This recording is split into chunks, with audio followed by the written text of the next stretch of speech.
Hello folks, this is Karst, and welcome back to Disco Elysium. So last episode, we found our way into the church, with a massive stained glass image of Dolores Day, who was an innocence, and apparently the innocences may be a little creepier or scarier than they seem. So that was quite interesting to read about. And we've found ourselves a technician of some sort working on the computer. So let's talk to her. The woman is still hunched over the keyboard, gently illuminated by the purring machine.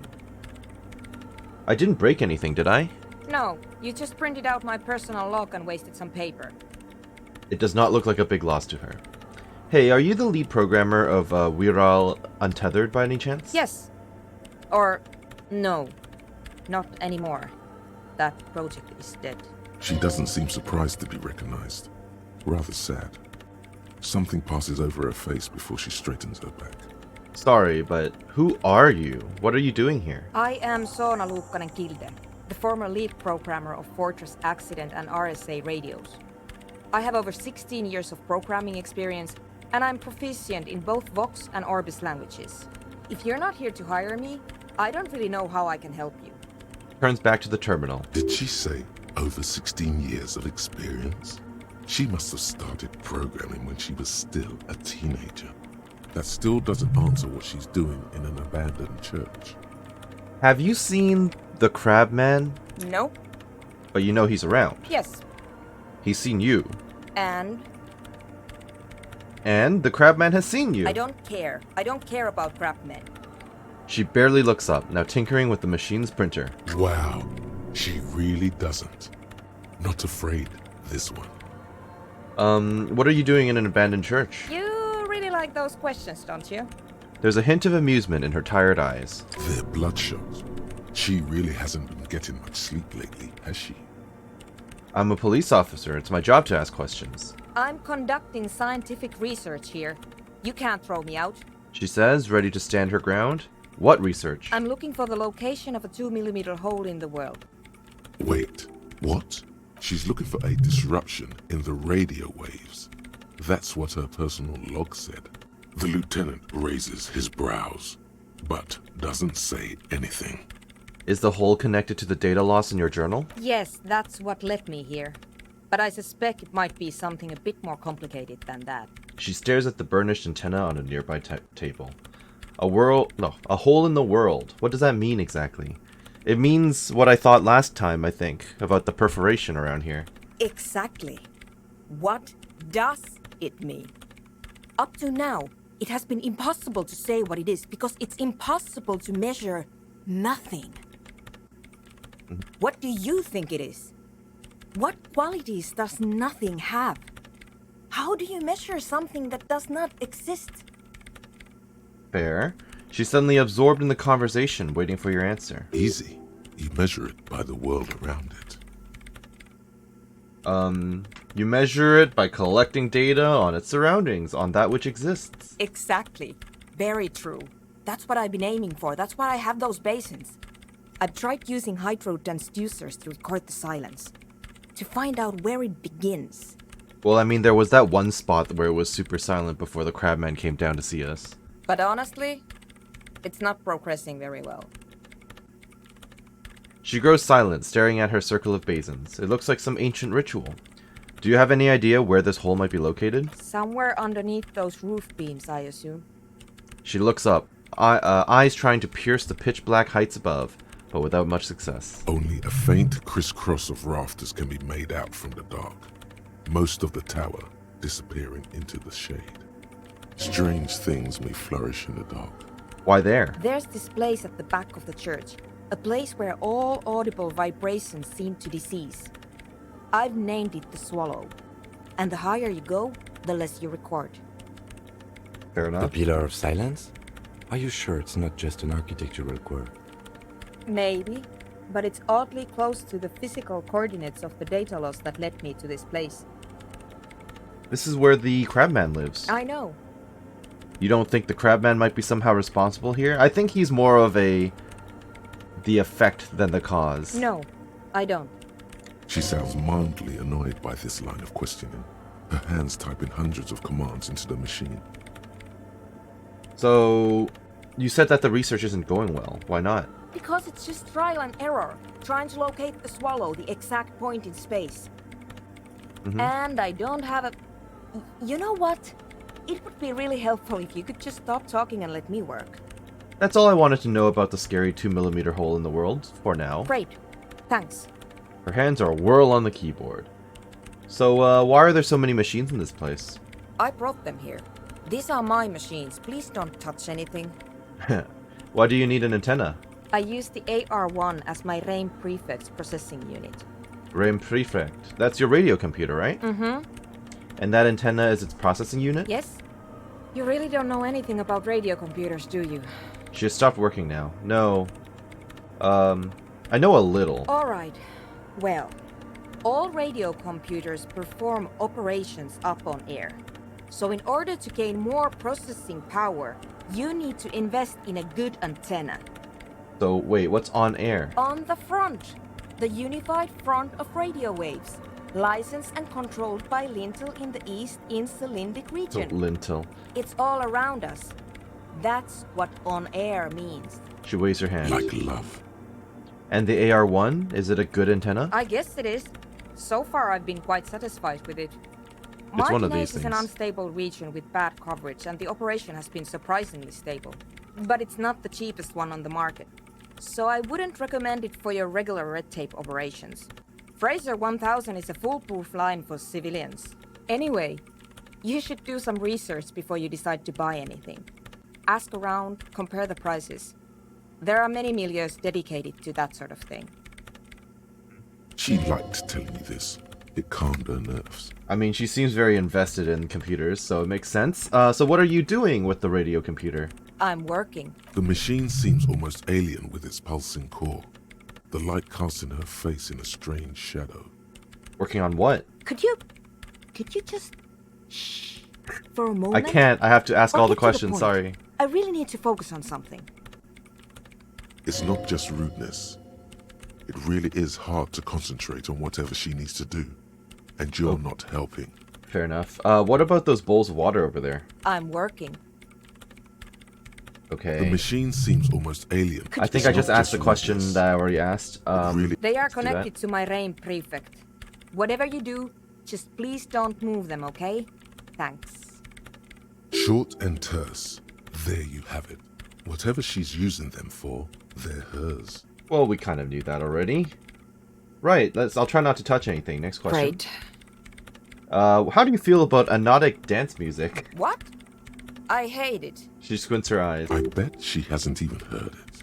Have you even listened to it? Like, actually listened? Yeah. Like all the time. My tent neighbors don't really ease up with their partying, do they? No, they don't. She pulls a face that looks absolutely scathing.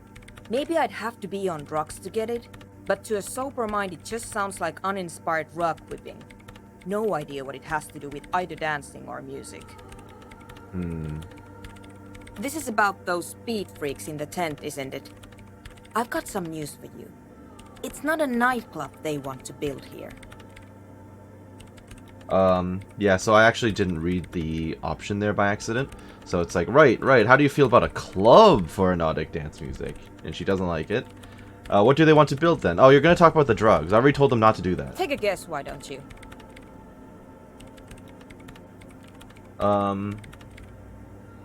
A youth center would be nice. Or community space to help the elderly? No. I can't believe they got you so easily. Go have another talk with those up-and-coming entrepreneurs, will you? Thanks. Good luck. I'm not coming in there. Alright, I'll let you work in peace now. Okay, apparently I have to go back out there and talk to, the tent people again. Alright, fine.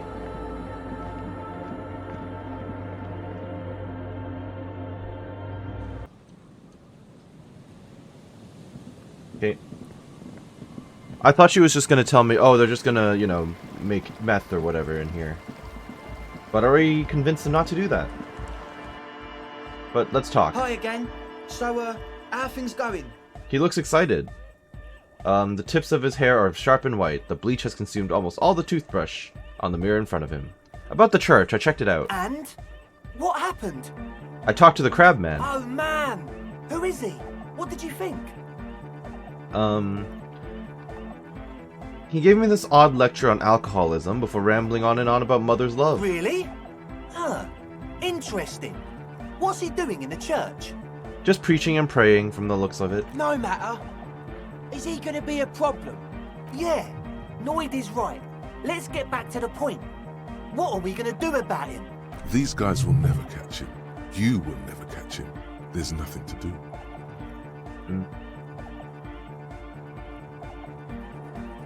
Actually, he told me he wouldn't mind the nightclub at all. I dunno, man. Doesn't it feel like a major hindrance to you? A spooky guy climbing around when all the guests are trying to have nice friendly hyper time? You're just gonna have to live with the crab man. I guess it's not a massive problem, now that I think of it. Everyone is welcome to dance till the morning light. Yeah! Maybe. I guess we'll figure something out. Okay, but what about the other spooker? The one in Grandma's clothes? Did you see her? I was using the mainframe when Suna, the former lead programmer of Portrait's Accident, appeared. A programmer? That's odd. What was she like? Did you ask her about the nightclub? She did not like the Anotic Dance Club idea. What a pity! That's my favourite thing in the world! And she doesn't like it at all! He drops the hammer back into the toolbox. A shame. What can we do now? Do you see a way out of this jam? And into a laser-lit future of dance and unity? Unity! Dance! She made it very clear that she won't leave until her own project is finished. And you can't just evict her? No, I won't evict her. We have to come up with a different solution. Look at you, Honour Man! That's me. I'm the honor man. No, Noid. He's right. Maybe we've approached it the wrong way after all. I'm sure there's a workaround. We can make a deal not to bother her. If that's okay with her, we only want to get in the church and spread the joy and ecstasy of music. Yes, I get that, but not everyone shares the same, interest. The lines in the dark exist, coexist. At least Crabman seems like an advanced being. He's hard. He'll understand. Yeah, he can do his climbing thing in the tower. And the programmer, does she like Anodic dance music?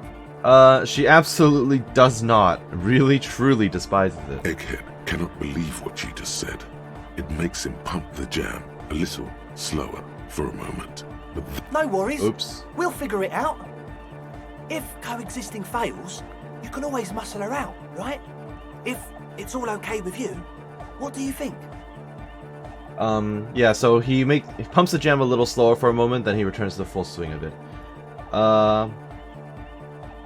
No, I refuse to throw her out, but I can try convincing her. Excellent! Good luck, my friend. He smiles wide, like a replica of his friend with a large head. That's it for Goodbye, now. officer. Goodbye. Alright, back to the church.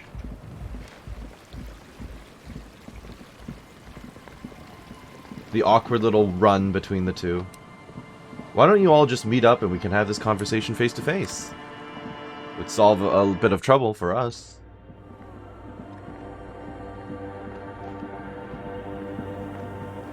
Hey.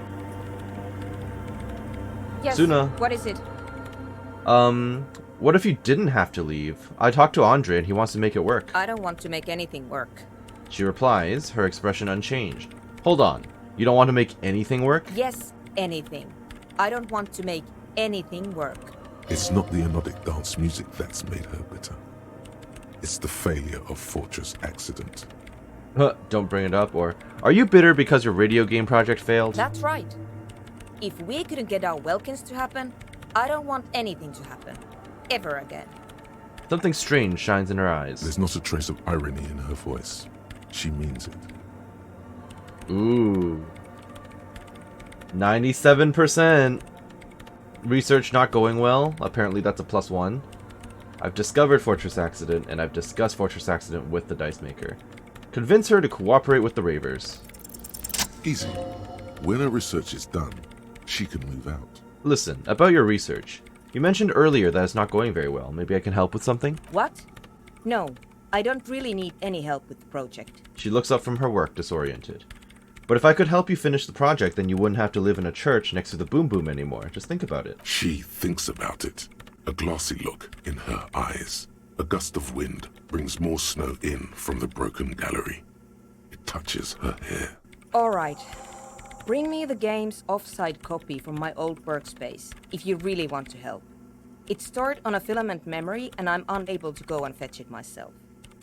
By your old workspace, do you mean the studio of Fortress Accident in the Doom commercial area? Yeah, that's the one. You can get in through the bookshop. You just have to do some explaining to the bookstore lady. Actually, I've already been inside the Doom commercial area. Good. Then you might know the giant ice bear fridge in the building's cellar. The filament is inside the fridge. Just go and get it. And where exactly is the offsite copy? In the giant ice bear fridge. I just told you. It's not my fault, that was the only option. Glowing eyes. It's impossible to miss. You just need to get the offsite copy from the ice bear. Let's not mention the fact that we probably put like a dead body on top of it for a while. But you've been to the fridge and it wasn't there. There was a note saying... I found a note from the ice bear fridge. It said the offsite copy had been moved to a safer place. Wait. A note from whom? Did it specify where they took the filament memory? It said the offsite copy had been taken to a nearby ice cream maker. The note was signed by someone called Sulislaw? Jariza. Of course. Our project lead, Suliswov Jariza. God, he was always so hell-bent on keeping the copy somewhere safe. And feature creep, and the Valley of the Heads. Like it would have made a difference. The offsite copy was perfectly safe when the data loss happened. That data loss was anomalous. She crosses her arms defiantly. And the heads... I won't even get into the heads. Millions of them. Go find that copy from that ice cream maker, will you? Thanks. Sure, I'll do that. Valley of 1,000 Heads. You like the sound of that. I can't actually open it, yeah. I found the ice cream maker, but we couldn't get it open. It's completely frozen. This is getting ridiculous. Can't you just defrost it? Or, I don't know. I tried. I turned it I off. don't know about the ice Okay. cream maker. Just figure something out. There's a solution, but she doesn't want to hand it over to you yet. Oh. It's a thing. Something she holds dear. By the way, we put a dead body in that fridge. Wait, what? She looks up dead alarmed. body? You know, we don't actually have to tell the entire world about the fridge. I know, but it's funny. The lieutenant says this looking at you. Whose body is it? She demands again, staring first at you, then back at the lieutenant. Don't worry, I put it there temporarily. It's all part of an official police investigation. You put it there? You put a dead body inside the ice bear fridge. She leans back, massaging her eyelids. I just wanted to let you know. Okay. Very cool. Thanks for keeping me in the loop. You're welcome, this is great. She says, pressing fingers into her eyebrow ridge. We would appreciate it if you kept this knowledge to yourself, miss. Who would I tell? My mother? I don't have anyone to tell. And if I did, I wouldn't. I don't care. Why can't you go and get the filament yourself? The bookstore lady hates me. Says I'm part of the curse. Whatever that means. Wait, why does she think you're part of the curse? Because she's from Marginaise, and people from Marginaise have never ever seen a radio computer. She thinks it emits elemental evil. That's a bit biased, don't you think? No. She literally started praying for the higher powers when she first saw my Rain Civic. I'm not making this up. Well, to be fair, she is pretty obsessed with the paranatural stuff, but fair. Okay. The lieutenant coughs like he's amused. Of course he would be. Once I came in one morning, only to find that my terminal was full of those strange trinkets and amulets. Wards. It looked like some Semenine magic. Okay, so what is an offsite copy and why do you need it? It's a backup of my former employer's project, the radio game we were working on. It's stored on a filament memory, just like the one inside this radio computer. She points to the glowing cube inside the machine. I mean, I found a computer already, so I can go back and activate that, but I'm gonna still need to find a way to open up that icebox. She's making it extra simple for you. The backup itself is destroyed now, but I'm hoping to use what's left of it to pinpoint the exact location of the anomaly. You just have to go to my old workspace and get the filament. Okay. Hold on. If it's called an off-site copy, then why is it still on-site? True. If it's called an off-site copy, then why is it still on-site? Oh god, not this again. It is not on-site. It is in the basement. Perfectly safe and not connected to the front at all. True. I mean, off-site as in like out of the office, I guess. Basement? Sounds like it's technically still on site. Okay, let's not be semantical about it. And no, taking it outside the building wouldn't have protected it from the data loss. There's nothing wrong with keeping the backup in the basement. What happened was a freak accident that has nothing to do with how the backup was stored. We clear? He stares at you with pleading, furious eyes. This is clearly a painful topic for her. She must have had to explain herself numerous times. Sounds like it. She's real tired of explaining it. Alright, I'll go back to the off-site copy. Thanks. She thinks for a moment, then reaches behind the radio computer and hands you what looks like an oversized pry bar. And here's my Qualsund multi-tool. Ooh. You might need it to hack loose some ice. It opens everything. If you get me the off-site copy, then you can keep the Qualsund. Alright. It hurts a bit for her to say this. She's not too happy to be parting with the Kvalsund, the legendary Kvalsund multi-tool. This is Prybar version 2.0 for professionals like you. Excellent. I might return it to her if she feels that strongly about it. Let's see. Tools. Oh wow. This is an advanced pry bar, a pry bar of +2, if you will, built by Kvalsund in Vasa. The number of gadgets hidden within the frame of the yellow and gray multi-tool will stagger any technician. Alright. Wow, that's big. I can beat someone over the head with that thing. Alright. I guess in that case we're heading back to the, what's it? The DCD? Or sorry, DCA? Here we are. Alright, back in we go.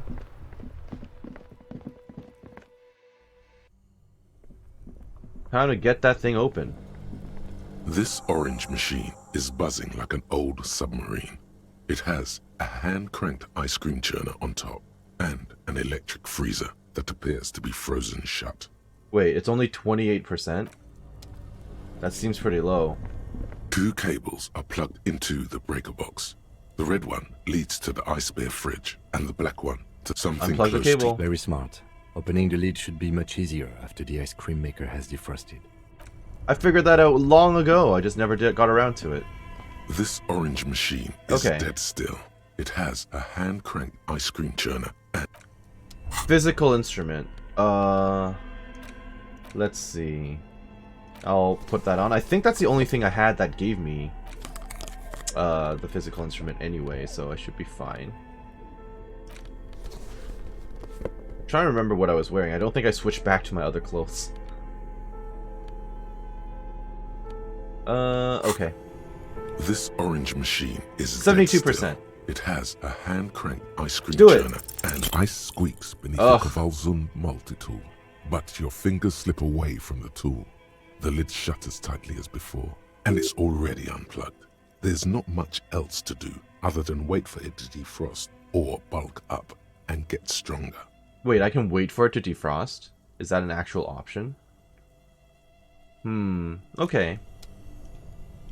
Well, while we're here, we may as well check out the computer, and then I can come back down. Maybe I'll just boost my physical instrument at that point. But I'll worry about that after we get up. I should probably put on my, my flashlight for this. There we go. Oh. How fortunate that is right here. The computer, Tiles I on mean. the cube are still smoldering, casting the framework in a soft... The Play. speaker comes to life. Static seeps through the machine's planar magnetic driver. An old lady greets you. Her voice sounds 100 years old. Good afternoon. Fortress accident en rue de Saint-Ghislaine. This is East Insulindian Repeater Station 1. Yep. Please repeat. Is this the production schedule? Yes, let's try the password for it. Good. Please repeat the password. Say, afterlife, death. Good. I've unlocked the production schedule. After ending the call, please press print to access the filament. Really? She just used the same password? Sounds about right. Maybe those radio computer guys aren't that paranoid after all. Fortress Accident, is there anything else I can do for you today? No, that's all for now. Thank you, and goodbye. Goodbye. Tiles on the cube are still smoldering. With Print- a quiet determination, the printer starts printing, a piece of paper unfolding like a handheld fan. A black crisscross of letters covers its surface. Let's remove the production schedule. Maybe she's gonna want it back. The filament slides out of its glowing nest. Read the printout. It's a project report written by the lead producer, Andrew Andy Schott, about Whirl Untethered, a radio game developed by Studio Fortress Accident. The first few pages give an overview of the capital and workforce, while the rest of it seems to be a production schedule. Read about the capital. I want to know about money. No, let's talk about the workforce and who worked there and how long. Fortress Accident employed 18 people, the bulk of the team composed of writers and concept artists. There were also radio programmers, sound engineers, a CEO, 2 marketing experts, and a single overburdened producer who developed a habit of popping Pyrrolidon in the basement to escape his obligations. Well, that's no good. Why did Fortress Accident have so many concept artists? Wait, why did a radio game need so many artists? It didn't. It didn't need so many concept artists? No, definitely not. A few more producers could have come in handy though, especially when dealing with writers, some of whom routinely skip to work because of mental health issues and extremely unprofessional sleep schedules. One of them even managed to steal some valuable company property before skipping town for good. Let's read about the capital then. I want to know about the money. In its short time of existence, Fortress Accident SCA managed to burn through truly insane amounts of money. Of course. Well, they had so many, like, redundant positions. The first tranche of seed financing brought in 150,000 Ria, but then came the delays. Oh, of course. Eventually, the damage reached 400,000 Ria, with only half of the game finished. Wow. Where'd they get all this money? Let's just say it was a real adventure for their Igaunian investor. Let's skim through the production schedule, whatever it is. The production schedule depicts their glorious descent into bankruptcy. Because of the concept artists. Not the concept artists. It wasn't even the writers, with their panic attacks and 3-hour lunches. It was impossible not to fail. The project was too large, and no amount of money could satiate the ever-expanding ambitions of the development team. It just ballooned out of hand. They tried to make a 4 million Real game with 400,000 in their bank account. True. They thought they could bridge the gap with pure willpower and imagination. Yeah, that's not something possible. You need actual funding. They couldn't. I could have bridged the gap. How? Oh, so they were done in by their own ambition. No. Even then, success remained within an ever-narrowing margin of possibility that, despite everything, never entirely disappeared. That is, until they discovered the Valley of the Heads. The what now? At the 11th hour, the lead designer, Jimsk-born Sulisław Jalisa, decided that what Whirl Untethered needed was a secret mystical location at the extreme edge of the map. This place was to be the Valley of the Heads, where the heads of all the headless constructs could be found. The player would have been able to choose a head for their headless party member, and each head would have been voiced on air by a professional actor. Ah, I see. So they're talking, like, I mean, this is sort of meta-commentary, I believe, about the actual game of Disco Elysium itself. Because technically, choose a head for your headless party member. Each head would be voiced on air by a professional actor. Well, all of the personalities within my head, right, within our detective's head here, they're all voiced by professional actors. they've all got different opinions. And sometimes they lead us to different outcomes or different decisions. Okay. This is some insane shit. Who were these people? The world had never seen their kind before, and might never again. How many heads were there? So many. The last count, there were approximately 10,000 heads for 10,000 headless men, all of which could be endlessly recombined. Okay, that's a little bit too much. How many combinations could you make out of that? Do you really want to know? There seems to be a calculation here, but it may take a while. It will take a very long time. Yeah, how bad could it be? Yup, thank you. Thanks for that. Thanks for that, game. Oh god. Keep going! I'm not reading all these numbers. The lieutenant taps his foot impatiently, his arms folded tight against his chest. Oh no! Keep going!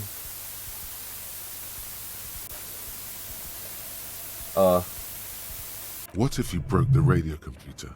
What if it's never going to stop? Just let the numbers wash over you. And that's it. Okay, so that's what... it. Okay, so that's what did them in? Well, yeah, that and the catastrophic data loss.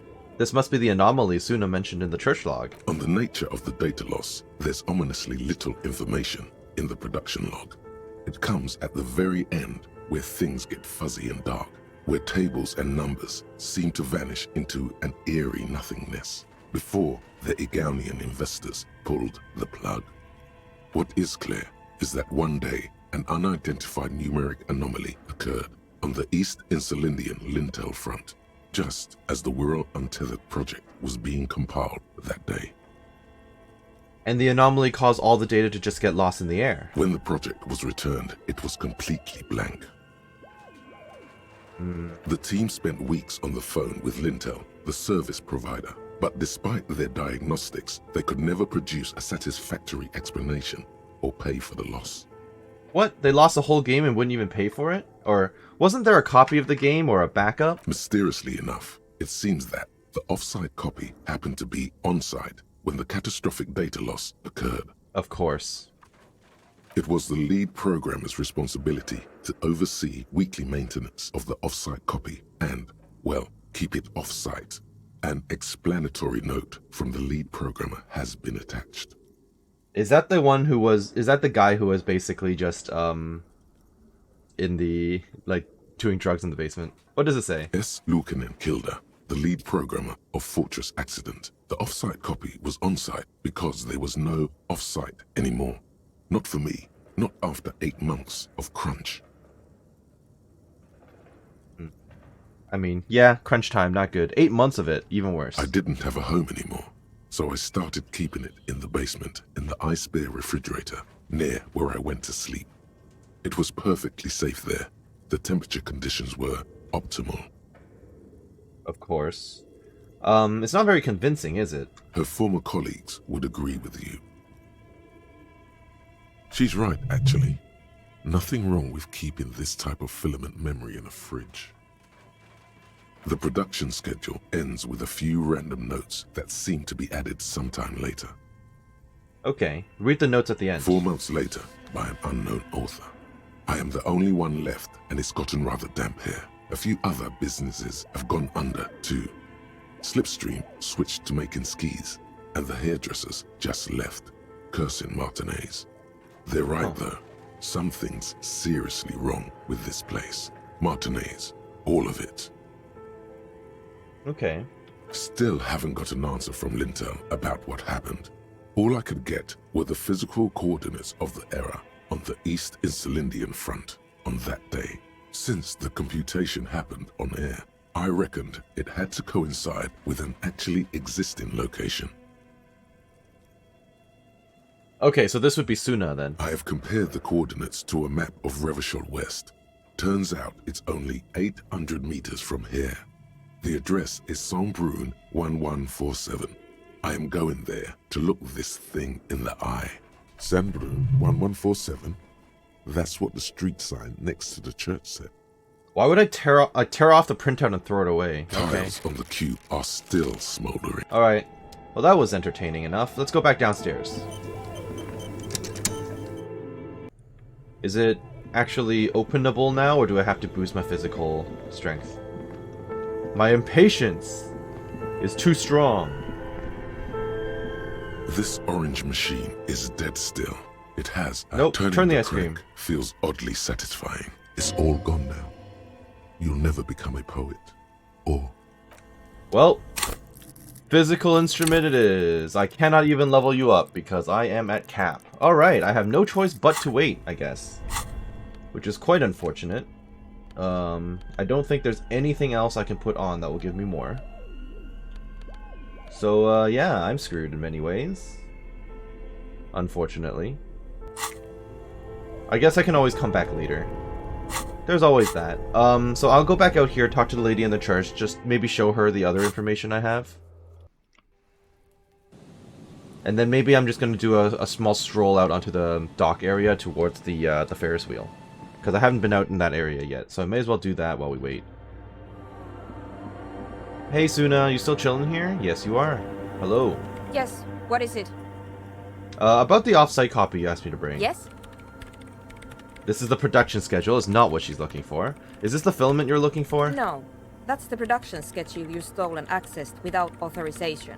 I don't need it. She's tapping the table in a badly concealed show of impatience. In his defense, it was simply lying in the desk drawer of an abandoned cubicle. Okay, but still. Alright, well, if you don't Thanks. need it, I'll sell it. Bye. Alright, I'm just gonna have to wait for it to defrost. So I'll have to hope for the best. Are there any other thoughts I can use? I'm almost done with that one. Okay. I need a way now to reset my physical instrument rolls or something. Or like get a thought that basically gives me a boost. I don't know. That's fine. Okay, so I've not been out on this side yet. What is that? A makeshift roof. Vagrants have tried to make the boardwalk habitable. That tarp will keep out neither rain, nor snow, nor wind. What's this? Oh. Postcard, Courant 33. Free money. A coin-operated weighing machine. Hasn't been used in a decade. Vagrants have recently painted the tarp red. Water drips from it. And Mega Binos prescription lenses. Encyclopedia +2, -1 perception. I'm good without. Wait, don't tell me that was all that was up here. No, I'm here. So how do I get to the Ferris wheel? I assume it's back here somewhere then? Like up there? Oh, I guess I could have just walked around. Yeah, okay, that's what it is. Alright, fair enough. A big wine canister. It's open and empty. Oh, hello. Careful there. These floorboards look rotten and weak. I assume he's alive. Maybe that, or maybe he's dead. Maybe this is the husband. Maybe. But he looks he looks dead, unfortunately. The smell. It's Oh, it's dead. He's and dead. Familiar. Hold on, that is awful. Cover your nose. It doesn't help. You can still smell it. Keep it in now. Don't overreact. Breathe. What is it? Don't you recognize it? That hideous pungency. That faintly cloying sweetness. Only death smells like that. Something cold wakes in the pit of your stomach. Fear. The signs of decaying meat. It announces itself from 24 meters away. A warning. A memento mori. Heads up, Lieutenant. Something's not right here. The lieutenant has already brought a handkerchief to his nose. He's there. There's some tear, an empty cigarette package, and a crumpled kebab wrapper in the trash bin. If there's tear, let me pull out my bag. I mean, I know, now's probably not the best time for it, but if there's an opportunity to get, you know, a few coins out of it, I might as well. Tear, an empty cigarette package, and a crumpled kebab wrapper in the trash bin. Examine the tear. 2 empty bottles of Tallulah vodka and a can of black potent porter is all you find. It's evidence. No, there's more in there. Livis strawberry liquor, plus some Pilsner bottles too. Better not pick them up. They seem unhygienic. Okay. A tragedy.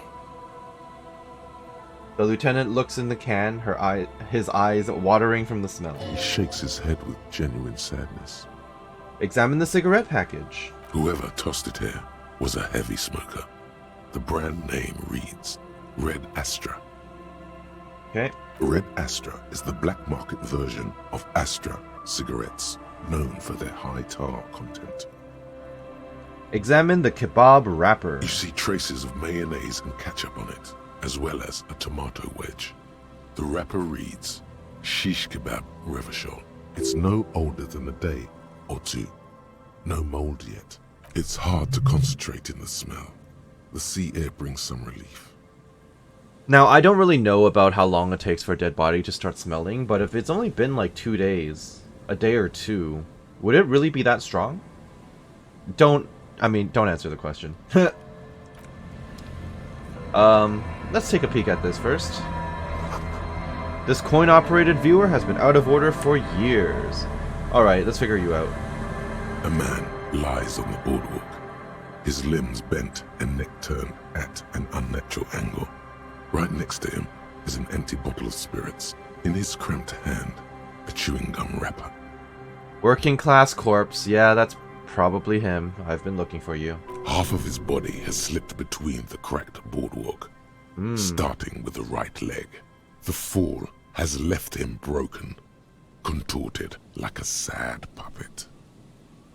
Did he break his neck when he fell through the floorboard? The smell is not as bad as a 2-week-old corpse, but it's definitely heading there.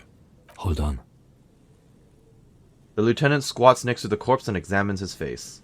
2 bulging eyes stare back at him, void of any signs of life. Lividity is faintly pronounced. Whoever this is has been dead for 2 days.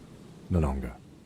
We need to investigate. He stands up and shivers as a gust of wind blows through his bomber jacket. Another dead body. This is your job.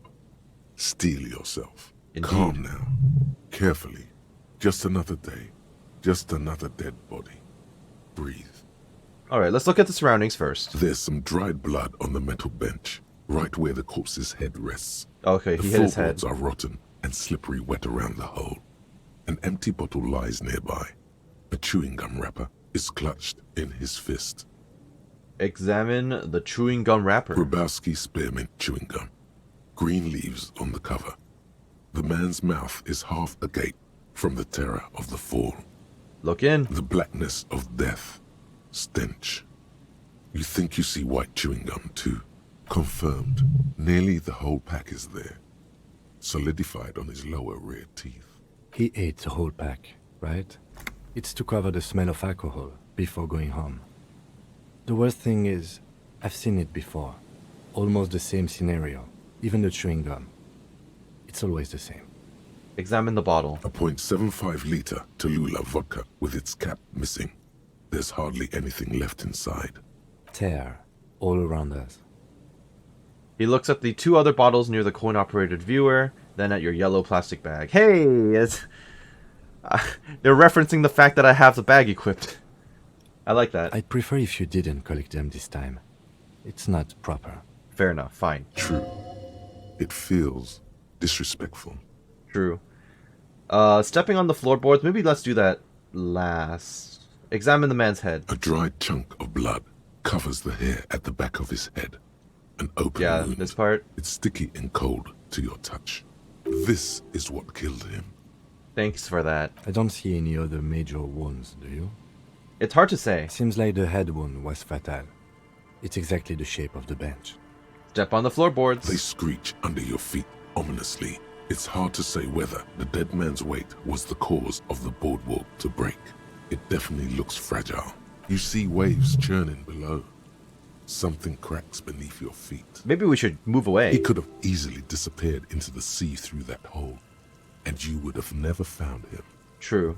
Step back. The entire boardwalk creaks in the wind as you take a step back. Study the man himself. The man has fallen through a crack in the boardwalk and hit his head against the metal bench. Coagulated blood covers his black hair. One of his feet is still dangling through the hole. A bad fall. It might have been dark outside. This place is a minefield in the dark. Examine his face. His expression is dull, like the sea behind him. drops of water shining on his moustache. His eyes, empty and wide, look frightening in their frozen gaze. Height, 170 to 175 centimeters. Curly hair, stout build, age approximately 50 to 60 years. He was confused when he died. Confused and alone, most likely. Overcome with the awful surprise of it all.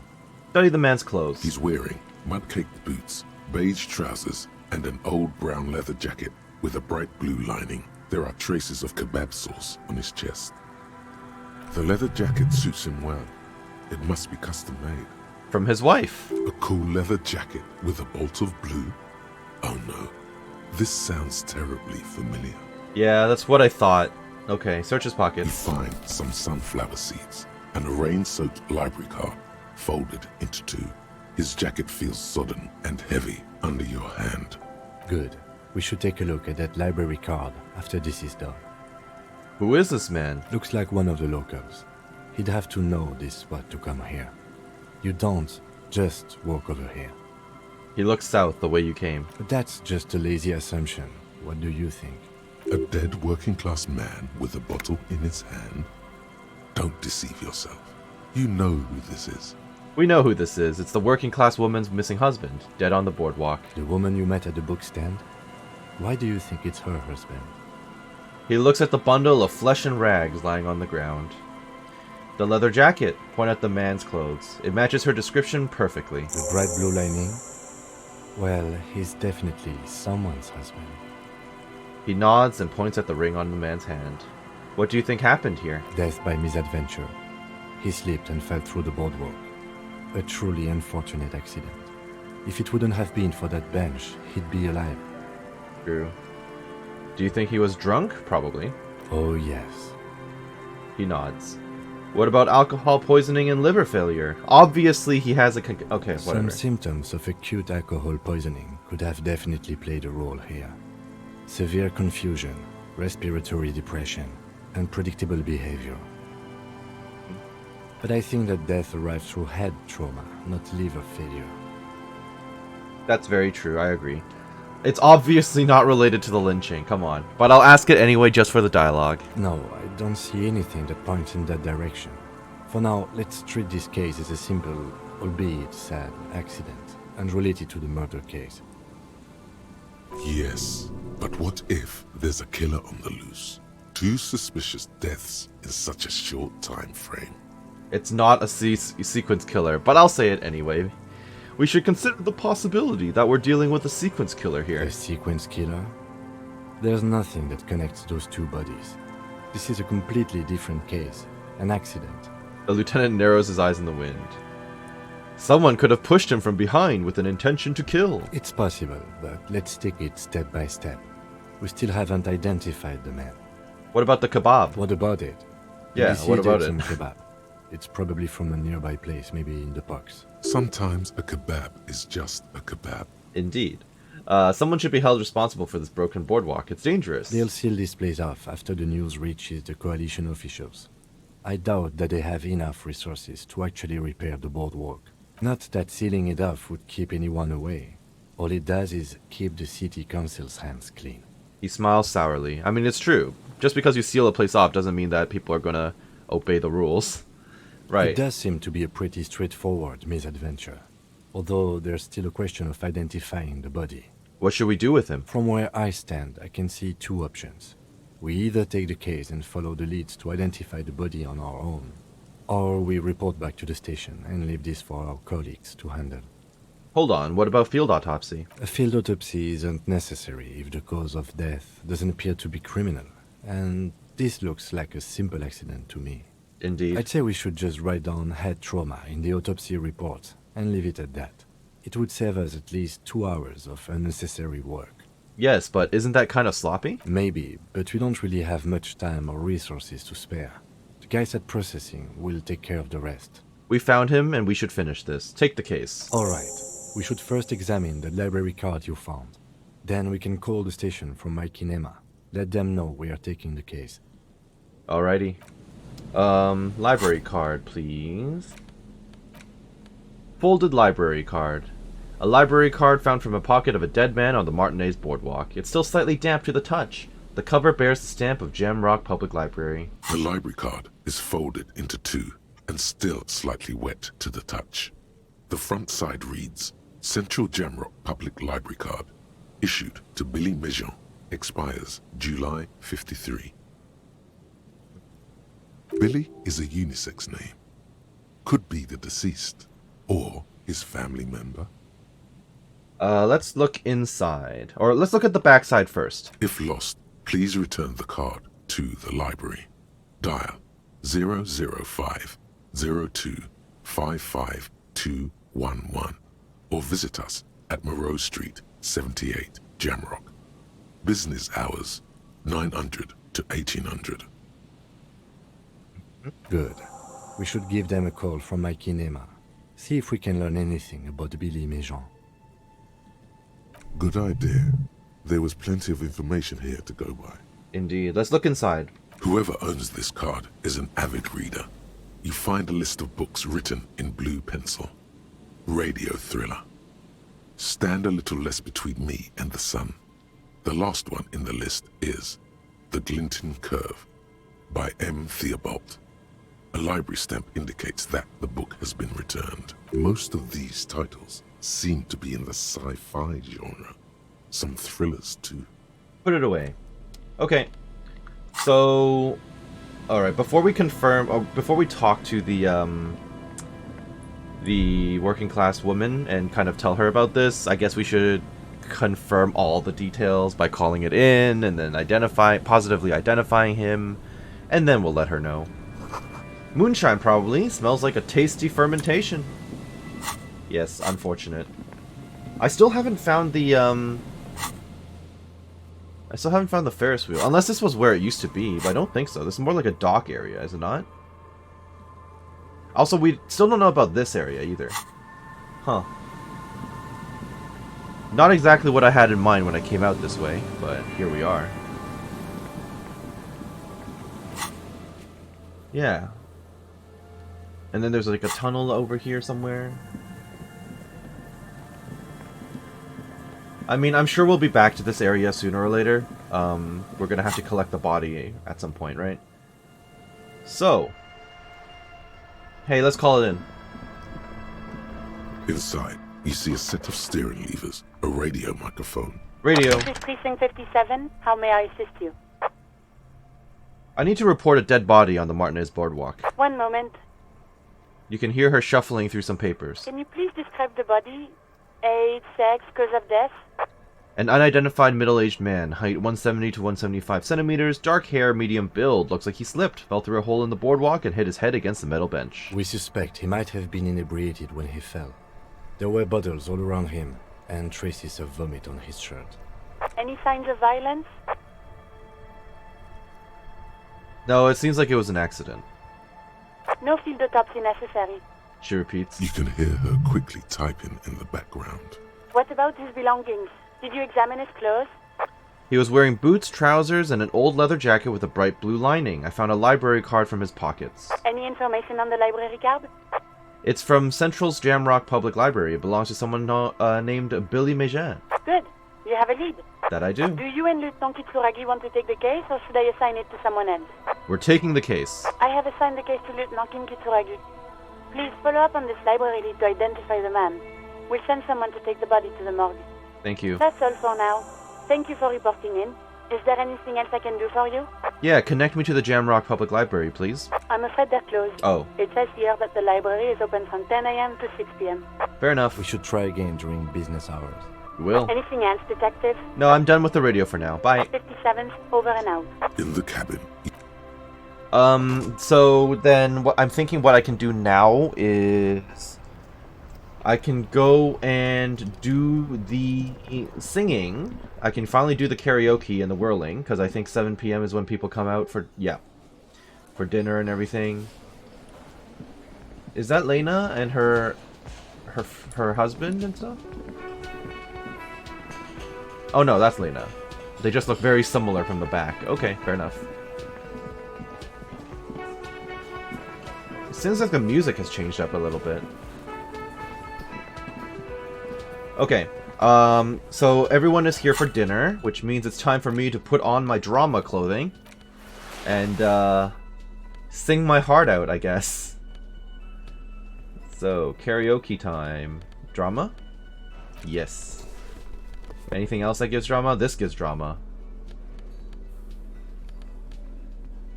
Yeah, but it overwrites the jacket, which I'm already, already wearing, so I'm fine. Just double checking everything before I commit. Empathy, conceptualization. Alright, I think this is as much drama as I can possibly have.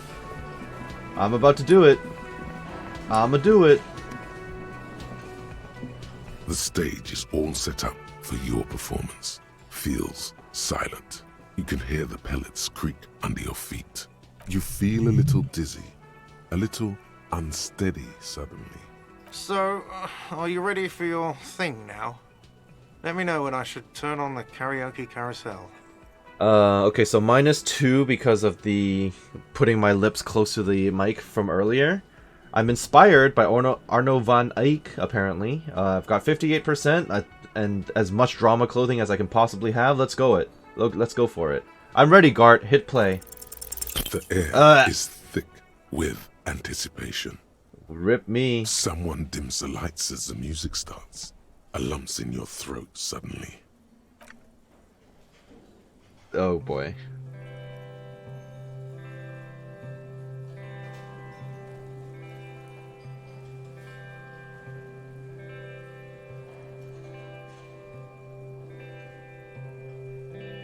I would often go Oh there no.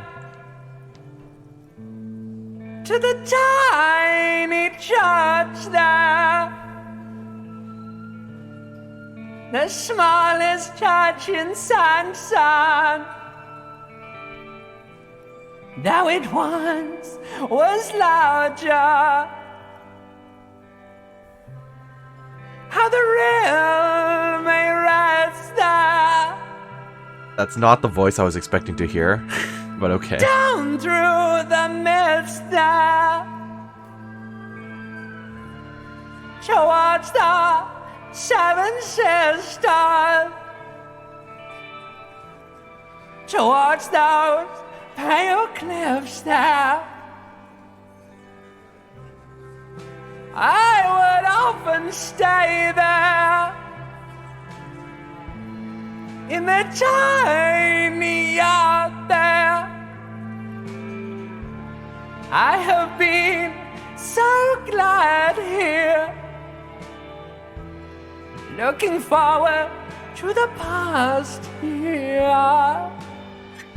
I mean, it doesn't sound that bad. It could be worse. But now you're all alone. Oh dear. None of this matters. And all. Okay. Well done. That was special. Oh, that's the entire song. And yes, the limbic system sang the song. That makes sense. So I would often go there to the tiny church there, the smallest church in St. Stans, though it once was larger. How the real may rest there, down through the mist there, towards the Seven Sisters, towards those pale cliffs there. I would often stay there, in the tiny yard there. I have been so glad here, looking forward to the past here. But now you are alone, and none of this matters at all. Do you hear that? It's the most pathetic applause in the world, Harry. Made of pity. No one liked you. You didn't like it, huh? Your words echo in the karaoke mic. People talk in the distance. A couple tries not to look at you. Quit yelling into the mic! You hear from the union booth.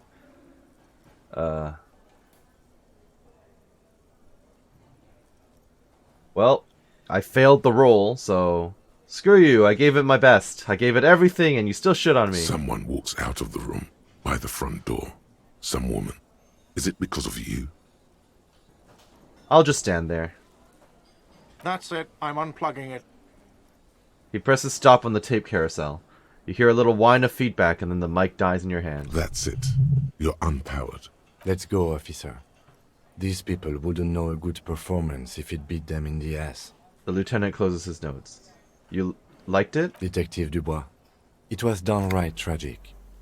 Now, let's go. He bows lightly. I mean it, he thinks. Well, at least Kim appreciated it. He's really the only person whose opinion matters in all this to me right now, so thanks, man. To him, being a cop in the RCM was truly expressed in that performance. Thanks, Kim. Well then, at least I got experience out of it. Wow. Just wow. I hope you really enjoyed yourself up there. Had a cathartic experience. Because for the rest of us, that really sucked. It's safe to say this is about your karaoke performance.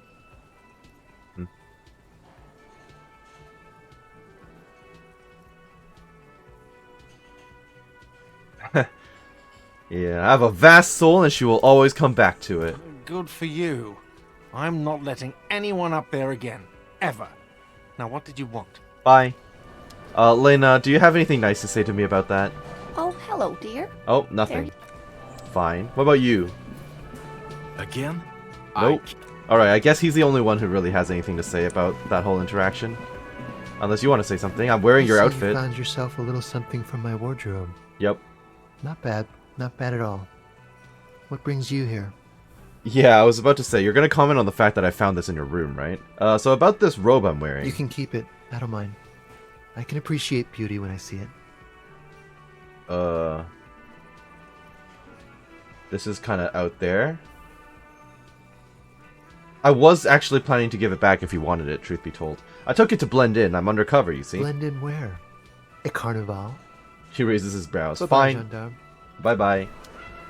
Alright, I'm going back to my usual outfit. That was a little embarrassing. But at least Kim enjoyed it. So there's that going for us. Let's go. Let's go, Kim. These people don't appreciate art.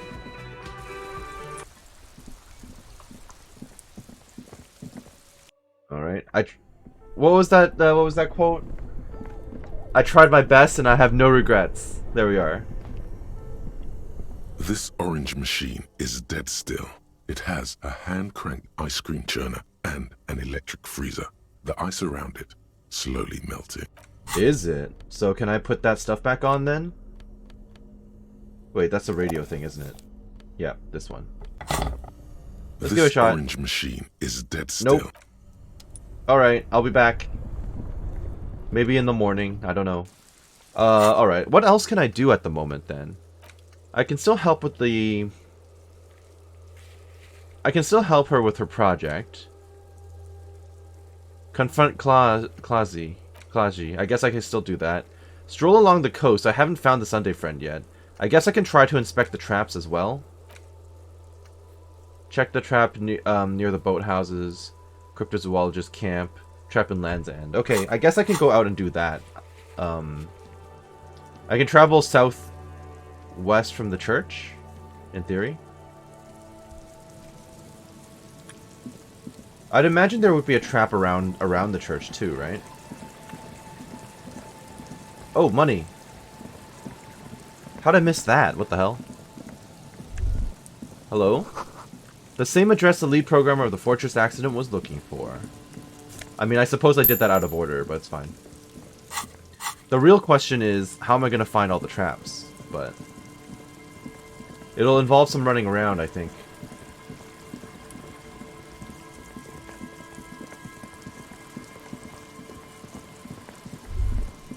Hello. You see that seagull up there? Remind you of anybody? Kim? What? Kim? No, it's you. You and the seagull are just alike. Why am I like a seagull? Think about the seagull's story. It's one of endurance and adaptation. The seaside was paradise once. They were birds of that paradise. Then their paradise became Shit City. And what did they do? They became urban survivors, eating burgers out of trash cans, killing and eating pigeons. Is that what they do? Seagulls? Really? No time for that sentimental bullshit. They're hustlers, getting shit done. They're one pair of track pants away from gangsters. Just like you. Hold on. Have I ever eaten a burger out of the trash? You have. The body remembers. But I'm not like that. I'm still romantic. Sure. Inside. But outside, it's a tough world. You've got to do whatever it takes to survive. And you do. Question is, will you admit that to yourself? Okay, well, let me reconsider. Good boy.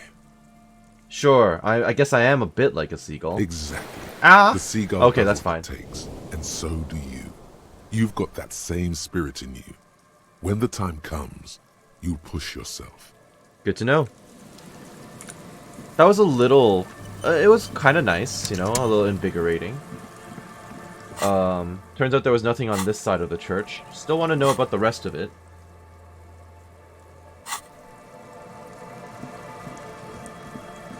I'm kind of like, where else have I gone to now? I mean, I've been out here. I've already talked to you, obviously. You stole my hat and you're not even wearing it, so I'm not thrilled about that.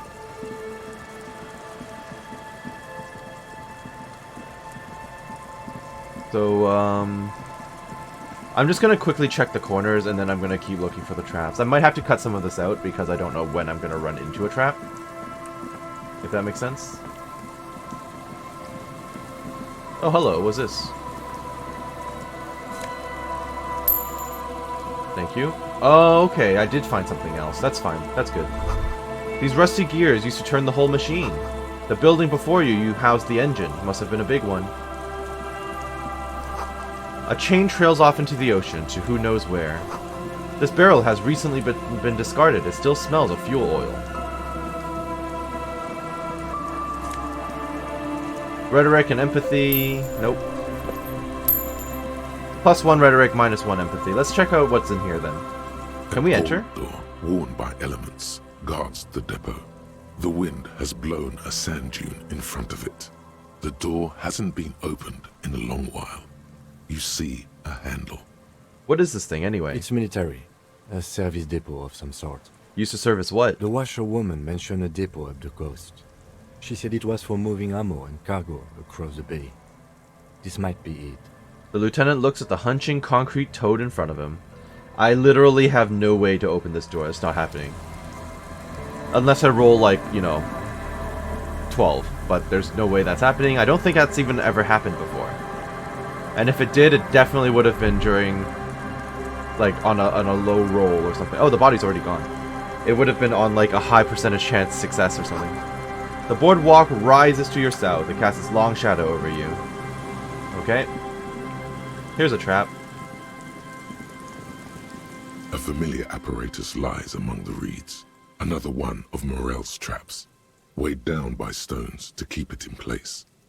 Look around. The reeds shake sadly in the coastal breeze, weighed down by rain. They seem to be waiting for something.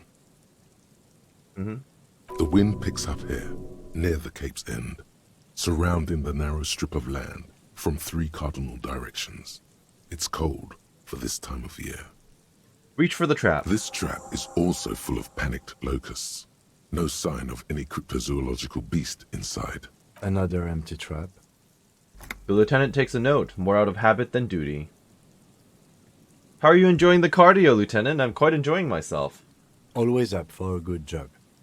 Otherwise, would I still be on this case with you? He smiles and raises his collar. It's windy. Alright, which one did I just get? Land's End. Okay. Far northeast of the Feld building.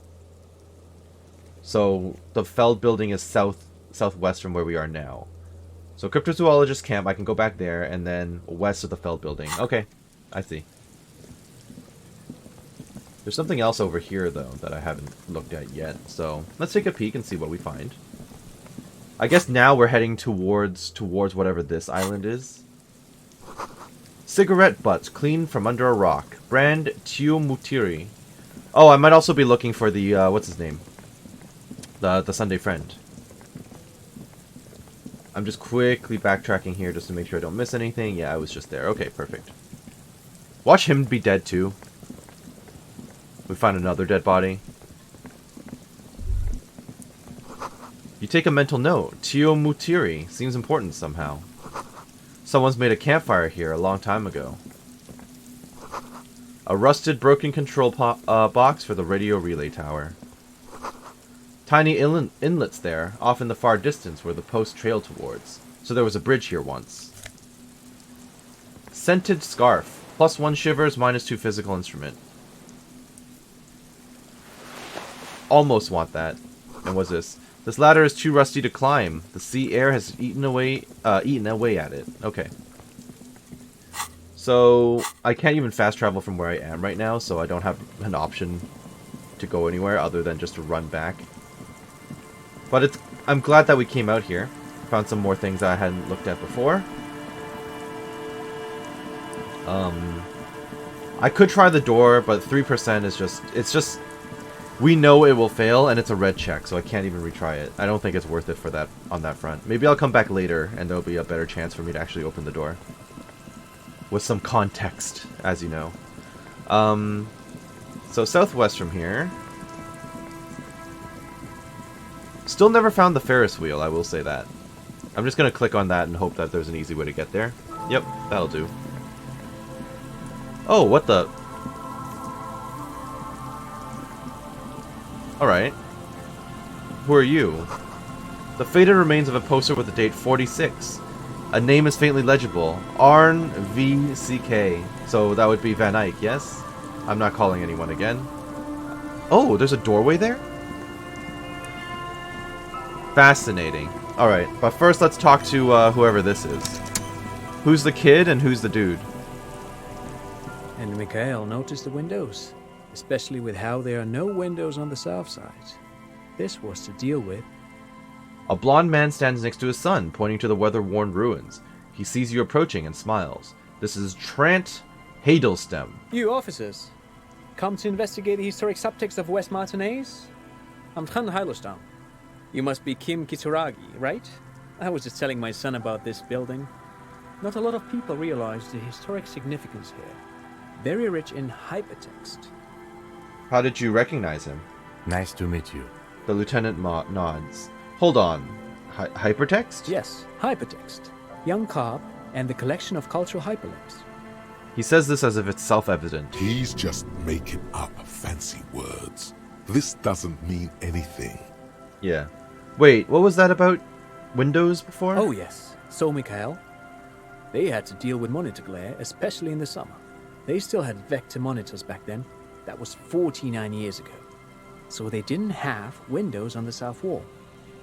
That does not seem legit, but okay. You and Kim know each other? No, I can't say that we've met before, but I've heard of Kim, of course. Mikhail, say hi to the officers. He rests his hands on the boy's shoulder. The child stays hidden behind the hem of his father's coat, clutching to his worm-themed coloring book. Mikhail's a little tired today. We spent all night trying to run Orbis on his radio computer. Have you heard of it? It's a programming language used in Grad.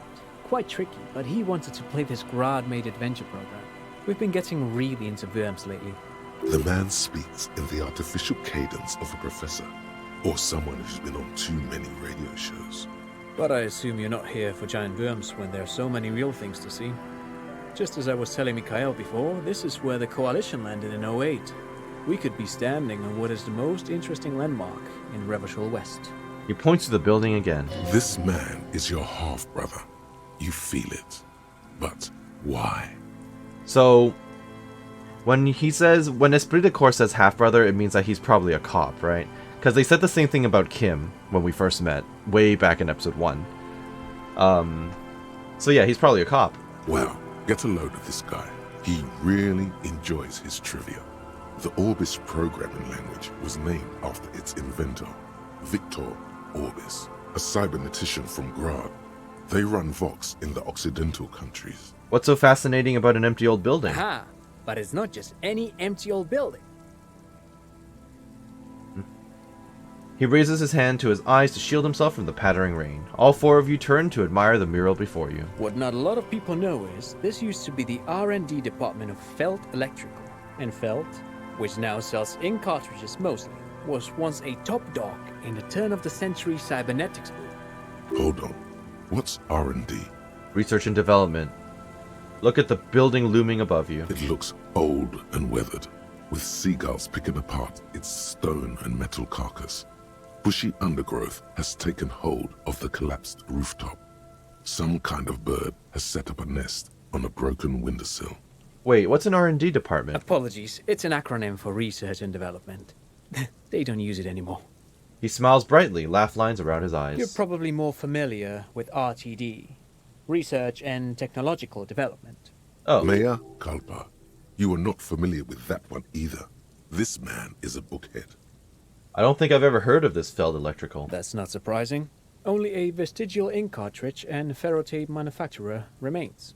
He adjusts his suit jacket. They started out as a midway electronics outfit in Königstein 2 centuries ago. After an aggressive move to Revachol, Feld became a global player in the emerging personal electronics market of the pre-revolutionary era. Still, Tricentennial was beating them in business machines. But Feld had an ace up their sleeve, or should I say they were developing an ace up their sleeve. I'm mixing my metaphors here. He gestures towards the building. What was that ace? It was here in Martinez, possibly in this very building, that they developed prototypes for a tape computer. He pauses for effect. A tape computer? Mm-hmm. An elegant folding mechanism of rollers and ferrotape ribbons, portable enough to be a take-it-home solution. Revolutionizing business machines, possibly even bring them to the average consumer.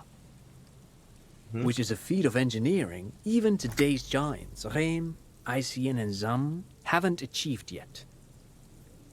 He assumes something like a combat stance, facing the wind. What happened? Indeed. What? The revolution! The boy wipes his nose on his sleeve. Unfortunately, their moonshot project never made it to the market. Feld's move to Revachol backfired. The revolutionary government liquefied their assets and expropriated those very advanced prototypes. Possibly from this very building, or one of the adjacent ruins. He pauses, pointing to the other building, then continues. All of this was built by Feld, even the boardwalk. Wild Pines built Martinez proper as a resort for their middle management. Feld built this side of town for R&D. So, you're saying that the Feld Electrical built this boardwalk? Yes, they even built a pleasure wheel, but that got destroyed in the war. Oh, so that... No wonder I don't see the Ferris wheel. Okay. A pleasure wheel? The lieutenant looks wistfully at the horizon, as if picturing gondolas rising to the sky. Perhaps reminded of a childhood memory. It's clear he would prefer there were a big wheel, lighting up the coast. I mean, I think all of us would prefer that over whatever the hell this all is. Yes. To lure in their star engineers. This part of Martinez was nothing but reeds before Feld arrived. They had to make the prospect of living here attractive. It was supposed to become a global center for innovation in cybernetics. But history had other plans. So what happened to the engineers and the company people? Oh, I'm afraid it didn't end well for the boys.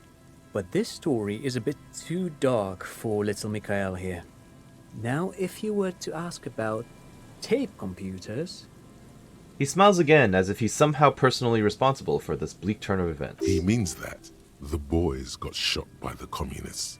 The boys were bourgeois. I am not going to tell the child, hey, they all got shot in the head. Tape computers, right? Tape computers. He nods, wind tussling his suit jacket. What did the revolutionaries do with those advanced tape computers? They used them for military communications. Of course. But also to write and send out press releases. The most notorious example being Le Décret de Mars. He says this while his son looks up, idly chewing on the corner of his worm-themed coloring book. What was that? What's the Mars Decree? I mean the radio transmission sent out to news agencies and world governments by the newly created Commune of Revachol on the 7th of March in the year 02. A short-lived legislative foundation for a short-lived utopia. It's a beautiful piece of text, actually. A singer-songwriter I know, Charette, called it a love poem to Revachol on her political concept album, Bombessier d'Insolente. You should read it. Every local library in Revachol stocks a copy of the decree. Mm-hmm. I tried to get Mikhail to memorize it. Tried to. Someone was much too interested in worms to be paying any attention. He looks at his son, who starts giggling, his face hidden behind the book. The kid takes a peek at the green and silver worm on the cover of the book, already forgetting about this part of the discussion. How did those tape computers work? Did they work like radio computers? Actually, no one knows. No one even knows what a computer made entirely of tape would look like. But word has it, they were very elegant, exquisite, alien-looking turn-of-the-century hardware. He raises his finger, remembering something. Buckle up. Uh-oh. 10 years ago, I did a little freelancing, I guess you could say. I was a special consultant for an exhibition at the Wompty Dumpty Dum Center in Vredefort, Oranje. That's a hell of a It raised name. the same questions, and we had lengthy discussions with Paul Ockerman, who was head curator at the time. This was before the twins Keith and Guy Juice joined the team, trying to... Wompty Dumpty Dom Center. Alright, great. Can we have a place called that here? Wait, did he just say Wumpty Dumpty Dum Center? That's exactly what I was focusing on, yes. He did it. He said Wumpty Dumpty Dum Center, like it's the most natural thing in the world. Yeah, that's the first thing I focused on in that in that dialogue. What the hell is a Wumpty Dumpty Dum Center? And who the hell are Keith and Guy Juiced? Okay, the Wompty Dumpty Dom Center, Paul Ackerman, Keith and Guy Juiced? What are you talking about? The Wompty Dumpty Dum Center for Contemporary Art. The exhibition itself drew on Lagerman's notion of memory, and so there were some parallels. That's why the head curator, Paul Ockerman, chose to... There it is again, those words. You're making this up. Turn to the lieutenant. Kim, is he making this up? In fact, I'm not. The Wompty Dumpty Dum Center is a place you can visit if you're ever in Vredefort and are ever in the market for an exhibition space / contemporary art research center. He clears his throat. But perhaps I should return to the tape computers. As I was saying, the device itself was very elegant, fragile even. One could write directly on the tape using a special chemical solution. The machine would then analyze the handwriting, perform operations, and project output onto a white screen. It was a beautiful, delicate thing. Let me look at this thought. Because I just got Wumpty Dumpty Dom Center, and there is 0 chance that I am not going to take... Wait. Yes, 0 chance that I'm not going to take it. Because that is the best thing I've heard so far. So it's Wednesday evening and something heinously exciting is underway. People have gathered beneath the billowing roof of an oddly shaped trophy building, sipping wine and exchanging opinions. 29-year-old Wonder Twins, Guy and Keith Juice, are the stars of the show with their bomber jackets and their white sneakers, head curators of this art exhibition. It's the Wompty Dumpty Dummiest event of the year, and all the cool kids have RSVP'd. Isn't it RSVP? Anyway, where are you if you're not there? Alright. Take it. Give me the Wompty Dumpty Dom Center. I have no idea what this is going to give me. Made of black film and folding tape structures. The RCM should get some of those. Even one would be very useful. He agrees. Though I understand the socio-economic causes of the revolution, it pains me to imagine the revolutionaries setting fire to the precious device. But so they did. The Feld playback experiment vanished into the fires of 07. Wait, the Feld playback experiment? Yes, the official name of the prototype. Some sources report it as the Feld playback experience, but those are incorrect. Why did the revolutionaries destroy it? Who knows? Maybe it was an accident, or maybe they didn't want the technology to end up in the wrong hands. Either way, they're all gone now. All 3 versions of the prototype. Nothing but debris and ashes remain inside that building. It's unfortunate. I wanted to ask something else. But of course. What else? He smiles and ruffles his kid's head. You look like someone who has money. Do you have any money? I do have some money, yes, but that's not what's really important here. He brushes it off like it's not a thing at all. He's not gonna give you money. What are you doing? Clearly you were just profiling. Sure. No, I mean, come on. You need the money. If it's not a thing, he can give you some. Could I have some of that unimportant money then? Oh, no, I don't have it on me, officer. I was talking in more general terms. He looks uncomfortable, his left hand squeezing his son's shoulder. I'm just spending time with my kid here, showing him around the lesser-known parts of our hometown.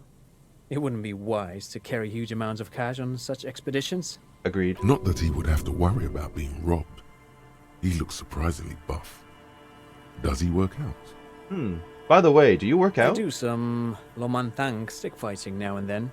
Lo Mantang stick fighting is a form of martial arts originating from the island of Lo Mantang. It uses slender wooden sticks for confronting the opponent. A form of martial arts from the Isle of Lomantang, right? Actually, a great many cultures have their own version of stick fighting, such as the sacred Mabolo tradition of the Harli people, a name deriving from the butterfruit tree traditionally used for crafting the long, slender sticks, whereas the sticks used in other cultures... You doze off as he paints you a comprehensive picture of the history of stick fighting among mankind, seasoning it with unexpected pop culture references. Man, he's good at speaking. People must love him. Maybe. But anyway, I'm boring you with details again. You were saying? He says after a while with a charming apologetic smile. I don't really remember what I was saying. Then I guess everything got said, right? Let me ask him about working out again. Lomantang stick fighting is a little like a Berolidin addiction. I've been practicing it for nearly 20 years now, so you could say that my doses have grown a little peculiar. Wait, what does this man know about Pyrrolidon addiction? Hold on, Pyrrolidon addiction? What an interesting metaphor. Study his face. Or perhaps not a metaphor at all. You got me, detective. But my history should hardly come as a surprise. He chuckles before a shadow takes a hold of his face. Here's a former junkie. I can recognize one when I see it. Dad's fighting with sticks every night after dinner for 4 hours. He has a special room for that and a special costume. Suddenly little Mikhail opens up his mouth. That's right, Mikhail. It also has a meditative quality. Helps to clear my head. But anyway. What the hell? Trent grabs his kid into a single-handed embrace, happy to change the subject. Alright, bye. Thanks to you for having me and little Mikhail here to pick your brain. A very interesting conversation indeed. Pick your brain? If anything, this was rather one-sided. He did the talking. Whatever. Alright, well that was strange. What do I know about this? I thought I've seen it before. A once bright mural towering above you. The signage has peeled off over the years, but you can still make out Feld Electrical R&D. A slogan used to intertwine with the loops. Yeah, we have seen this. They definitely weren't here the first time I was around. But it might have been because I think I was out here in the middle of the night. So if I had come here during the day, maybe they would have been here. Oh, there's one of the traps. This is the trap Morel just set. Checking it over, he said, is just a technicality. But look around. The reeds hiss and shake in the darkness that has settled over the abandoned camp. The later it gets, the colder. Remnants of the camp can still be seen in the sand. The fire that's gone out. You feel strange, somehow. Reach for the trap. Nothing but locusts in this trap as well. Definitely no cryptozoological monstrosity. Empty as all of them. One more of these and we're done. His face is red from the cold sea air. He crouches to catch his breath. You getting tired? No, I'm fine. I didn't mean to complain. It's just... He's short-winded. The sentence ends there. I better not kill Kim by accident because we're running around doing all this. Okay, which last one do I have? Check the trap near the boathouses west of the Feld building. But this is west, is it not? Or is it down here? Oh right, speaking of which, wasn't there like a side entrance I saw?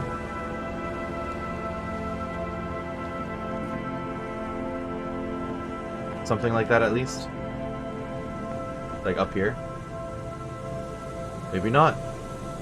I am quite confused. Let me quickly take a peek over there. I could have sworn I saw like an entrance or something. And if I did and I click on it, would it give me the option to enter? No. No, okay. It just puts me into the wall here. Alright. We'll be back at some point, clearly.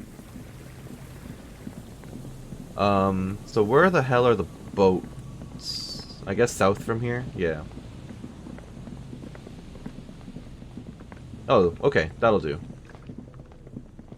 And this is where they did the execution. So where am I right now? Probably around here. Or was this Feld? It's hard to say. It looks like this building to me, but this is probably Feld, so we might be here. And this is where they did the war? I don't know. Or like the executions? Last one. It takes you a moment, but finally you spot the last of Morel's traps.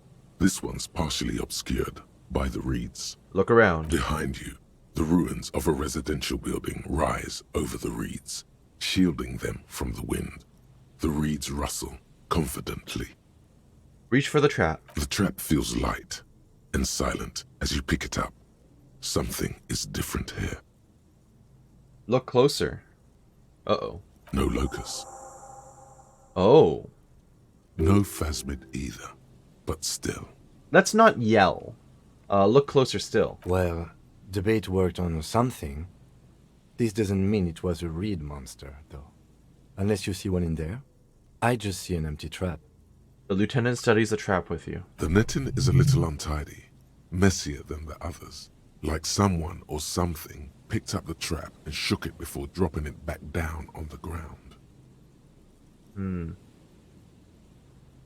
I do get the feeling that someone or something may have messed with the trap. Perhaps our cryptozoologists have competition in the form of an actual entomologist, or someone else is sabotaging them. I could present more theories, but then I would be taking this on as a case, which I'm not. But what if it was the phasmid? What if it ate them and got out? Right. Anyway, that's for the cryptozoologists to figure out now. We're not cryptozoologists. We're cops. True. Okay, well, we'll let them know that one of the traps was empty. I'm sure they'll be excited by that. I know you can't go through here, so I presume I'm down here at this point. I recognize this area, so I've definitely been here before. Alright, can I fast travel? No. Oh, hello, who are you? Oh, it's the Sunday friend. Hey, I've been looking for you. The man turns and greets you with a polite wave. He appears completely at ease, like a common holidaymaker. Ah, super. It's the officer. I was not expecting to run into you again, but things have a funny way of turning out, no? What brings you down to the scenic Martinez coast? Actually, I was wondering what you're doing out here. Well, that's très simple. I was visiting the fishing village just north of here. They have applied for a series of microloans to revitalize the old market. And, well, I wished to see the situation firsthand. Okay. And then, well, I had some extra time on my hands, so I decided to stroll down here. It's quite peaceful, isn't it? You do know there was a mass execution right over there. Really? Here? How can you be sure? Well, for one, that wall over there is covered in bullet holes. Ah? Is that what those pockmarks are? I might have guessed.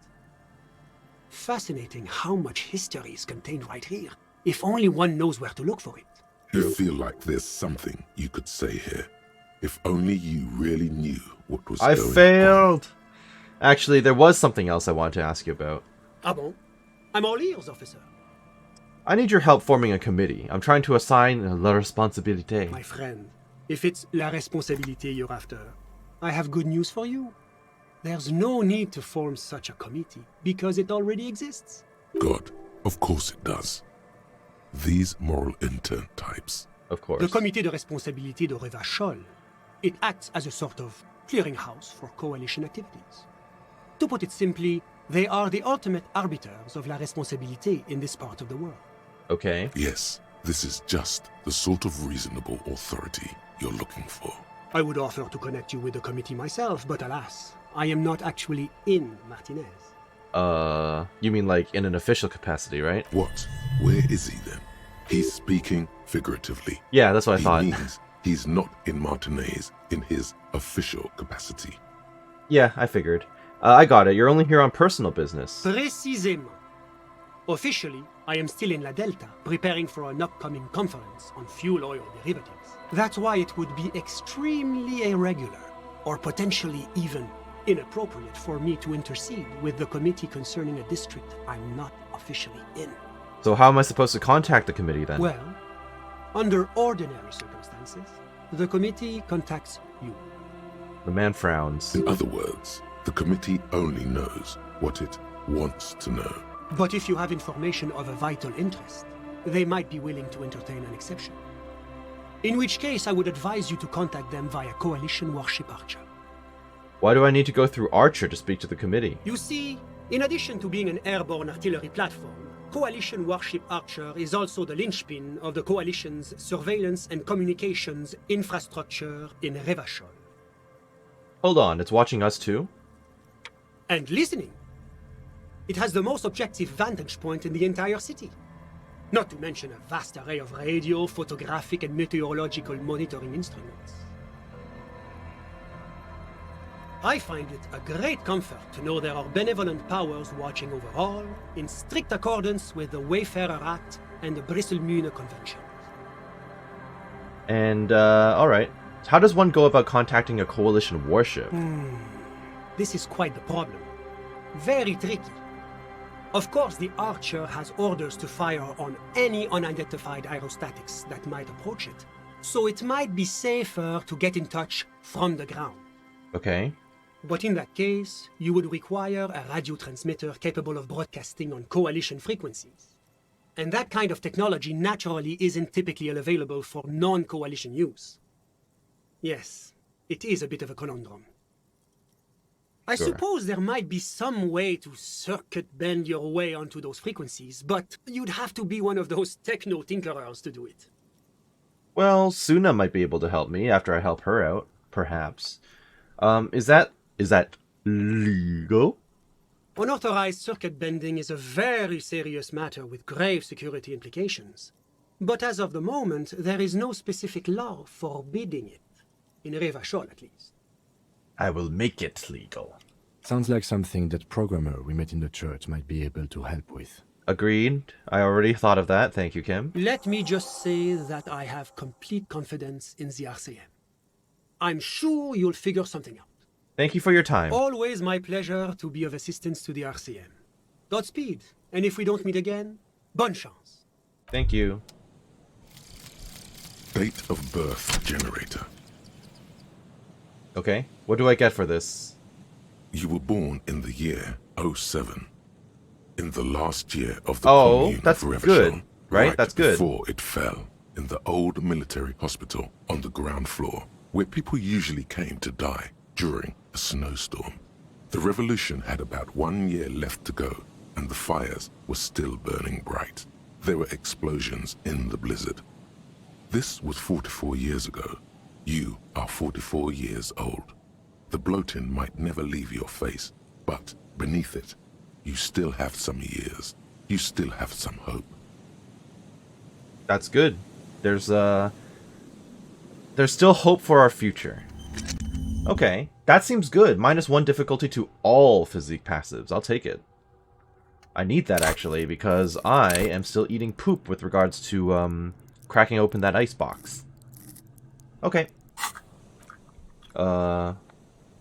So what now? Still trying to travel back over. As soon as I get off of this area. No, I think I have to go all the way around. It's so awkward. Alright, well, if nothing else interesting happens here, I'm going to cut ahead. Let's see what our chances are for dating that lady now. What's my likelihood of success here, lady? Lillian? Hello? The waves are beginning to die down. Look at those little bastards. Simmer down. Simmer down, bastards. Kim's presence makes it awkward. It doesn't say that I need to... It's still very low. Right? It's very low. But it doesn't say that I have to explore anymore, so it's no longer like -6 or something. Alright. But I'm a little disappointed that it's still that difficult. 3% chance? That's not very high. Okay, what have I got then? Get the whole story from Titus. I still need to go up to Clage. I guess I could talk to the lady in the church about this. Get 2 signatures. Oh, I should probably tell Everard about the signatures as well. I haven't done that in a bit. Ignoring these 2. I thought I already did this. I'm still thinking... I must have missed something. Oh well. But I think I'm making good progress. Let's chat back over here. Suna. I'm very distracted every time I come in here, and like the first thing I see is the butt. Hello. Yes, what is it? It's not a paying job, but could you help me contact the Coalition warship Archer? Do I look like someone who has time for side projects at this moment? She doesn't even look up from her computer. If you want her help, maybe you should help her first. That's kind of what I figured, truth be told. Alright, sync the signs with Noid. Well, I need to help them out first. Still haven't washed off the death smell. Get a cell after the nightclub.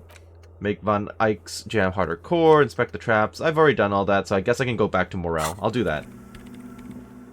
Maybe tomorrow I'll consider doing the looking into the rest of the armor or talking about the tattoo with the mercenaries. Because I haven't been over on that side in a while, and then I can go up to talk to Everard before coming back out over here. Okay. I'm just planning out my trips for the next day, shall we say. And more likely the next episode, truth be told. Alright, Morel, are you here? Oh, there you are. Are you reunited now? Excellent. Do you want to talk about it? Oh, sweetie, I don't even know how to thank you for finding my husband and helping him out. I hope we haven't been too much trouble for you. She says this beaming. Just doing my job, ma'am. Here, I want to give you a small token of my gratitude. It's a tie. Mexican origin. The pin is an antique. Quite special. The 8-eyed Terratorn tie. Thank The you. little silvery knob holding the tie together feels warm in your hand. It's in the shape of an avian skull with 8 eyes. You could ask her about this when you get the time. It's probably a cryptid, but the phasmid, of course, is more important. Tell me about it. Of course, dear. Is there a particular cryptid that you're interested in learning about? Yeah, is this bird a cryptid? Point to the tie she gave me. No. It's the cryptid. Oh, wow. The cryptid? Her eyes narrow mysteriously. Oh, yes. The small silvery skull shines between your fingers, its beak sharp. Okay, so what is this bird? The 8-eyed Terratorn, the largest flying avian ever discovered, with a wingspan of 11.5 meters. It was thought to have gone extinct 3,500 years ago. Some even doubted the fossils were real. A mutation, they said. Until... Mutation? All of evolution is a mutation. The man scoffs. Until? Until it was sighted by renowned Gotvaldian explorer and naturalist Uwe Plattenkalk in 21. This renown seems a bit dubious. Your own catalogue comes up completely empty. But, of course, you are not all-knowing. True. I need to hear about the sighting. It happened on a botanical expedition into the vast and unexplored Wamrau Canyon in southeast Ilmara. Dr. Plattenkalk got separated from his group during a sandstorm. Okay, and Wamrau is... The world's largest canyon system, sweetie. It's a barren waste east of the Erg Desert. An ancient riverbed completely dried up. What happened? Alone in the blasted desert heat, the doctor wandered eastward, where man hasn't stepped foot in over 1,000 years, since the fall of Pericarnassus. He was lost, without any navigation equipment and desperately low on water. After a day or two, he noticed a bird high in the noon sky. A great black bird. It seemed gargantuan. It could have been a mirage, right? Well, I guess Would you see a mirage in the sky? Probably not, right? I thought mirages were heat waves. I mean, delirium. I guess delirium is part of it. I'm not sure, actually. Every now and then, the bird would dive down to feed on an animal carcass somewhere on the horizon. But by the time Uwe got there, the Terratorn had taken off already, and the carcass was picked clean. This happened many times. Eat the bird. Uwe. It's the only way to survive. So he was following it? Yes, or rather, hunting. A bird that big has a lot of blood in it, and he was dying of thirst. For many days, Dr. Plattenkalk followed the Terratorn until they reached a great canyon wall where the bird finally landed to rest. Professor climbed up there with a rock in his hand. He found the bird sleeping with his head tucked under its wing, a great black pile of feathers on the perch. So he approached, slowly squeezing the rock in his fist. And how'd that go? Watch out. Then the Tetatorn suddenly looked at him. He could see it had 8 eyes, 4 on either side of its skull, like a spider. And the man couldn't move. He was paralyzed, frozen into place with the rock in his hand. Whatever he did, he could not get closer to the bird. Why? The bird was controlling his mind. Wait, what? It kept him from approaching. He could step back, but every time he stepped forward, paralysis. Uva spent 3 days trying until the bird flew away. Hold on. How did he survive to tell the story? The 8-eyed Tetatorn was indifferent to him, as long as he didn't get closer than 2 steps. It even let him feed on some carcasses up there, and the 2 unfertilized eggs it left behind. Sure, I'm gonna stay on their good side and be like, oh yeah, an 8-eyed, mind-controlling bird, of course! Absolutely, sweetie. Cryptozoologists have been tracing it ever since, but Wamrao is vast, mysterious, and holds many secrets. She smiles, glad that you agree. Modern radar telemetry shows great promise. We will confirm this one by the end of the decade, latest. This one I liked. Not only does it have 8 eyes, and is a living fossil, and the largest bird ever to live, it also does mind control. Right? The lieutenant puts down his notes. He's sincere. He likes the audacity of it. So that was the last anyone saw of it? Sadly, yes. But there are numerous reports of 8-eyed bird skulls from Il Mara. And then there's the striking resemblance to the Pericarnassian imperial eagle, an ancient heraldic symbol that is hard to pass off as coincidence. The imperial eagle, too, had 8 eyes. Not really. It's just stylization. The way they drew eyes. It's not a zoological drawing. True. Very, very hard. This one's very famous. Everyone knows it. People will be looking at that tie on you and thinking, that man is into cryptids. She winks. So, what else do you want to know? Alright. I'm glad you like that. Thank you. I should talk to Morel, but let me see the tie that she actually gave me. Wow. Inland Empire and Volition, 8-eyed Teratorn tie. Alright, well, this is only in Inland Empire, so I'll replace you. Scented Scarf, still tempting.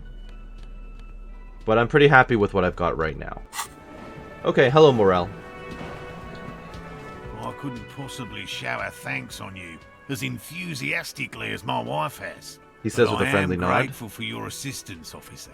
I wonder if he would have said something different if I talked to him first instead of Lena. He tries to play it cool, remain professorial, but inside, this man is itching for some news on those traps. Professorial? Huh. That's a new one for me. I would have thought he would have said it would have been just, oh, remain professional, but huh. So I checked all the traps. Good. Okay. And? He breaks his calm. One of them was empty. Completely empty? The cryptozoologist's eyes grow wide. Surprise, tempered with fear and trepidation. He doesn't know what to think yet. Maybe you're joking? Yes, there was nothing in the trap. No locusts, no phasmid. No locusts? No phasmid either? That's not ideal, but... He rubs his chin. It just means the Insulindian phasmid is even more clever than we thought. The old woman's face lights up. Of course, more clever. The detective whispers to himself. You're dealing with a subject near and dear to their hearts. It might behove you to tread lightly. Agreed. Yes. The Phantasmadeia picked off the locusts and escaped. This is good news, though we'll have to reconsider the design of the traps. Make them more secure. Another trip to the reeds. His companion sighs. Are you sure you've exhausted all the alternative explanations? Of course we have. The cryptozoologist's face flushes with indignation. Wait. Indignation. Morel, he may have a point.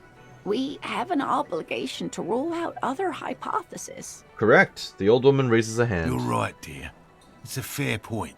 But what other explanation could there be? His face relaxes and he turns to you. Pardon me. This is a big deal for us. You've helped us twice now, and brought some great news too. My gratitude, and the gratitude of the Société Cryptozoologique de Ravachol, is yours. Thank you. Heartfelt gratitude. But does it feel like closure? What really happened? Good question. Thank you, it's an honor. We should probably return to our main investigation here. This has been refreshing, but... He says this with a straight face and then turns to you. Helping cryptozoologists isn't really a priority for our organization, is it? The lieutenant looks out the window, impatiently. Develop an alternative theory about the missing locusts. 97%. Something's up with the trap, Kuno's a hooligan, and considered alternatives. Consider the way the empty trap was disturbed, as though shaken. Most likely the hands of a young person. Hands small enough to fit inside the trap, too. You should ask the red-headed boy, Kuno. Okay, I will. I think a little hooligan called Kuno may have stolen the locusts. A little hooligan? But what would a child want with bags? Good question. Also, why the heck would he travel all the way out past the waterlock to go out there? But, alright. Oh, my dear Morel. You've been an old man for too long. Kids love to torment insects almost as much as they love to torment old folks. A shadow of worry passes over the woman's face. I'll talk to the little gremlin. I'll talk to the little gremlin and see if anything comes up. Delinquents. My favorite. It doesn't sound like it's really his favorite. Oh, you've been such a dear to us. Please, let us know whatever you turn up. I have a feeling we're getting so close. Well, I see you've got all the help you need. I'll see you tonight at my place. Let's play suzerainty, but no more field trips for me. The man turns to his companions. After this is your last chance to talk to Gary. Oh. Really, Gary? We're getting somewhere here. I'd love to play suzerainty, but... The woman's voice is a little shaky suddenly. Lena, I'm sorry, but you're not getting anywhere. It was some kids. I know the little mutants around here. Leave anything out in the open and they'll steal it, even if it's bugs. He looks at his tea. Morel, it's been fun, really, but I need a bath and I have deliveries to handle. When this tea is done, I gotta run. No need to apologize, Geary. You'd be more than helpful. We'll have to take a rain check on that game of suzerainty today, though. We're gonna follow this through. The first man to break formation is always a blow to leadership. This is bigger than he lets on. I'll get going. Oh. Wumpty Dumpty Dum Center. Excellent. You're at home, stupid cop. Not with the art crowd. You hate them. Oh. Everyone hates them. That's not good. Even they hate themselves. It's nauseating. An industry built on sprezzatura and sparkling wine. And, let's be honest, tax evasion schemes. The Wumpty Dumpty Dum Center is the heart of this unholy symbiosis of aesthetics and tax optimization. And now that you've internalized it, you can have a piece too. Okay, so the bonuses are really interesting. Encyclopedia passes give plus 10 XP and plus 2 real. I could get a lot of experience and money out of this. The problem is minus 2 suggestion. I need suggestion to convince that lady to go on a date with me. And that is one of my priorities. I may have to forget this just to ask her on a date and then reapply it or something. Just thinking ahead. For now, I'm going to keep it. But I'm not happy about losing that suggestion. Let's talk before you leave forever. Very generous of you to help us out, officer. I'm sure glad to be back from that little excursion. I mean, officers. Okay, I've already talked to him about everything. I've also gotten the chest plate from him, so I don't think there's anything else to talk to him about. I guess we can talk to Kuno before it gets too late. And ask him if he knows anything about... Oh. Below the grime, a dark neon poster reads, Van Eyck totally transcendent, of course. Hey Kuno, it's been a while. Let's chat. Fuck does Kuno care? The boy turns to you. He doesn't care.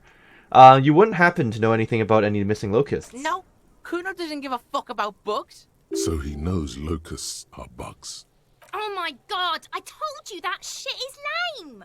The little one seems distraught. Shut up, see. Now they're gonna take you to lame prison! She sounds like she's about to cry, out of disappointment at Kuno's newfound lameness.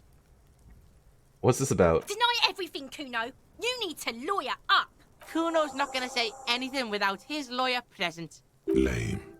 That rings some bells. Could this be connected to Night City? AKA, the City of Rage. Sounds like it. Yeah, that's pretty lame. Sounds like art. Kuno, is this about Rage City? Oh god, Kuno, no! It's gonna happen now. They're gonna make you lame. The little one behind the fence takes her hat off. Stop it, see. No one's gonna make anyone lame. Kuno's got this under control. There's definitely something going on here. You should check out Kuno's shack, the one with the pig's head. Alright, bye. Kuno doesn't fucking care. I know you don't. But I do. And I'm going to find out what you're hiding. How come I wonder... Okay, I'm gonna have to click on that at some point. Oh.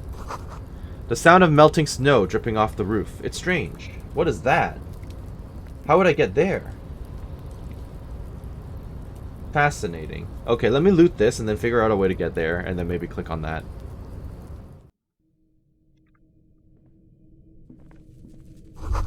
It's crawling with locusts in here. All around you, the hisses and chirps of locusts fill the musky air. The earthen floor of the shack has been shaped into mounds of mud, dotted with little holes for windows. Why would you want this, Kuno? Like skyscrapers, spires of dirt and sand rising. Accommodations for their insectoid inhabitants. Well, detective, it appears you've solved the case. The lieutenant looks around, writes something in his notebook, and turns to you. Of the locusts.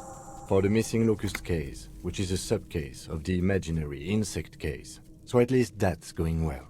Yes, precisely what I was thinking. Yes. I feel we are nearing a real breakthrough. He nods. You think the Insulindian phasmid is nearby? If anything, the presence of the locust points to the opposite. The phasmid did not take the bait from the traps. It was Kuno. The phasmid doesn't exist. But what do I know? He shrugs. Use your powers of deduction. You knew the magic bug was nowhere near here.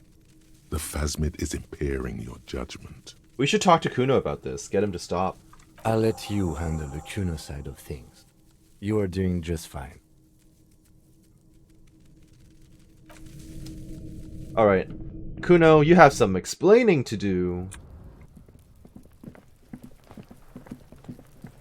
Hey, bud. Fuck does Kuno care? I know you took the locust from the traps a cryptozoologist set up. Yeah. Kuno took the bugs. So what? He says this slowly, meeting your gaze with sullen defiance. So it wasn't the phasmid. A wave wave of disappointment washes over you. You say you don't... You say you don't care about bugs, and then you go and build a whole bug town. It's not Bugtown. It's the city of locusts. Locusts aren't just bug shit. They come out of the sky like a fucking shadow. Shit descends. He says this, enunciating every syllable. Stop! She wails from behind the fence, then buries her face in her hands. Locusts coming down like a shadow. This must be the Night City he mentioned when you asked him where he's been. Point at the shack. So that in there is Night City? Yeah. Locust City. City of Rage. City of Lights. There's a tug of war over the name of his fantastical city. It's almost too big for his imagination. The girl forces herself to watch again, the corners of her eyes twitching from discomfort. City of Rage sounds like a cool place. Kuno, the pig wants to help you. Oh, that's how lame it is. Please just don't say you're... An artist. Maybe I am an artist. You hear that, everyone? I'm a fucking artist now. He pushes his chest out. Did he just say I? Kuno usually calls Kuno, Kuno. That's great, Kuno. It's cool to make art. Oh my god, Kuno. He's gonna make you totally lame in, like, 3 seconds. Don't let him, Kuno. Yo, fuck you, see? Kuno can be what Kuno wants to be. Kuno's his own man. Kuno's free. He tears at the buttons of his shirt, trying to rip them open. They don't give way. Kuno made himself into Kuno. Kuno can make himself into anything. Kuno can make himself into a pig if he wants. Kuno can make himself into a... Kuno doesn't give a shit. You're all... Okay, that's a lot of stuff that she's not gonna like. Don't make yourself into a pig, Kuno. You'll have to take me away. A leaden silence fills the yard. In it, you hear snow melting, dripping from the eaves. Someone closing a window. That depends on the choices you make, young girl. Without a word, she disappears entirely behind the fence. For once, the boy is lost for words. He turns completely red now, with splotches of white beginning to appear across his face. Use this momentary confusion to take control of the situation. I need you to stop taking locusts from the traps. The cryptozoologists are trying to find something very important. Those locusts are bait. I don't give a shit. I don't need the locusts anyway. Shit is all lame now.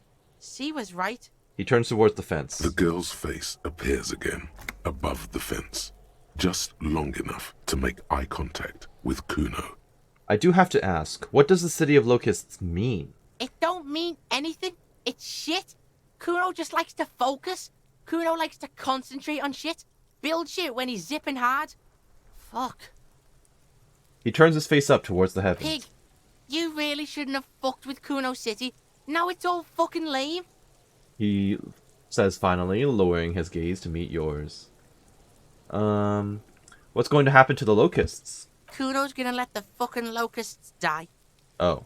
Okay, well, now that's settled. I'd better be off. Bye. The fuck are they trying to catch anyway? With the traps? I think I can tell him. The Insulindian phasmid. He mutters to himself. He recognizes the name. Wait, you know what the Insulindian phasmid is? Bitches think Kuno doesn't know shit. The fuck out of here. Kuno's tired of this shit. He says this angrily. There's silence between the two children. They're not saying anything to each other, nor looking in each other's direction. Fascinating. Okay. Let me try to loot this. I didn't realize that was a thing. It's gonna take me a moment to get there, but you know. Actually, no. I should do that when I actually head over there to the Union. So I guess I should go and grab that, which will take me a moment.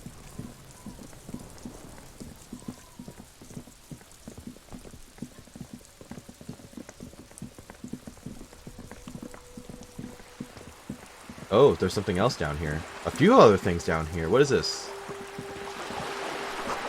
A message has been carved into the wall. Transnation, Ake Nation. Okay.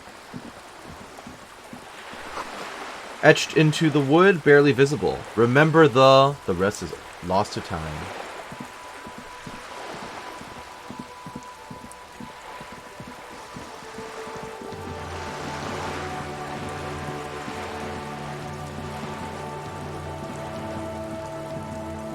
Oh.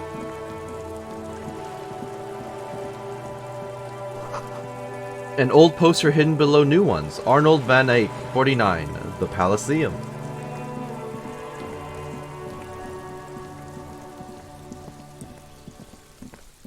Alright, I'm just gonna click on this real quick. You hear the sound of running water. Someone's washing dishes. The door is closed again. Nothing to do here anymore. You hear someone inside, walking from room to room. Whoever lives here must be back home. We know who lives here. Alright. We still got some time before, like, 2 a.m. I kind of want to wait until that point. Dead body. I have to call them during business hours. Kuno has promised to stop. Report your... Okay, I guess I can go and report it to the lovely, lovely cryptozoologist. Alright, I'm back. Hello, officer. I think I almost have it. A new trap design, that is. I know you're skeptical, but I have a good feeling about this. I had a chat with this kid, Kuno. He promised to stop stealing the locusts. So it was just a child. He purses his lips, crestfallen. Thank you for telling us, sweetie. This is good news, right? It means we can try again. She turns to smile gently up at her husband. She acts chipper, but something's changed in her tone. A hidden worry. Something is secretly gnawing at her confidence.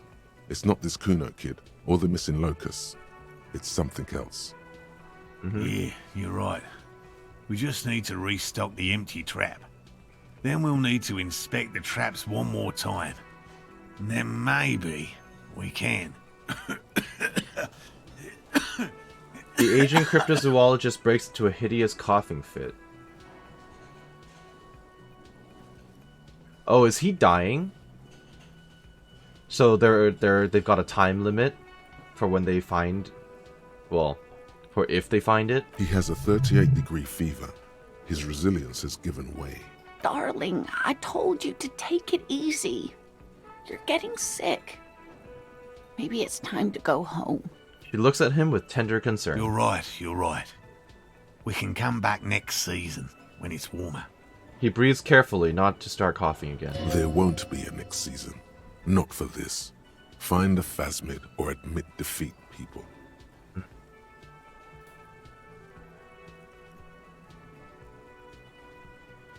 We've come too far to quit. I'm gonna restock the trap. Let's do it.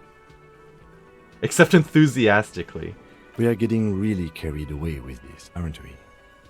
Fine. It's better than having these people get pneumonia on the coast. But after this... He makes a show of suppressing a sigh. He wants to see this tale through as much as he does. Otherwise, he'd have stopped this already. But he cannot let it drag out after this. Really? It's too much, officer. Wow. He starts coughing again. What Morel means is we're grateful for your help. She nods to her husband. Here's a fresh batch of locusts. Oh boy. They should slide right down the funnel. Sounds lovely. Thank you again. We will definitely mention you, should this lead to a discovery. I'm not talking co-discovery, of course, but... Wow. Co-discovery. You'd be famous. You'd show them all. This does tingle the pleasure center. This would show them all. We need to get you on that list of discoverers. No question about that. I like how Authority is just joining in on this. Alright, let's get going. In that case, I guess we can always go out, restock the traps. The trick is to remember which one it was. It was the one next to the research building. I guess I can go out and do that, and then it'll be probably close to time for me to go to bed, and then we can worry about the Union stuff the next day. But I think I'm actually going to do that next time, so I hope that you enjoyed what you saw here today, and that you're doing well wherever you are. This has been Karst with Disco Elysium, and we'll see you then. Have a great day. Thank you for watching. Bye-bye.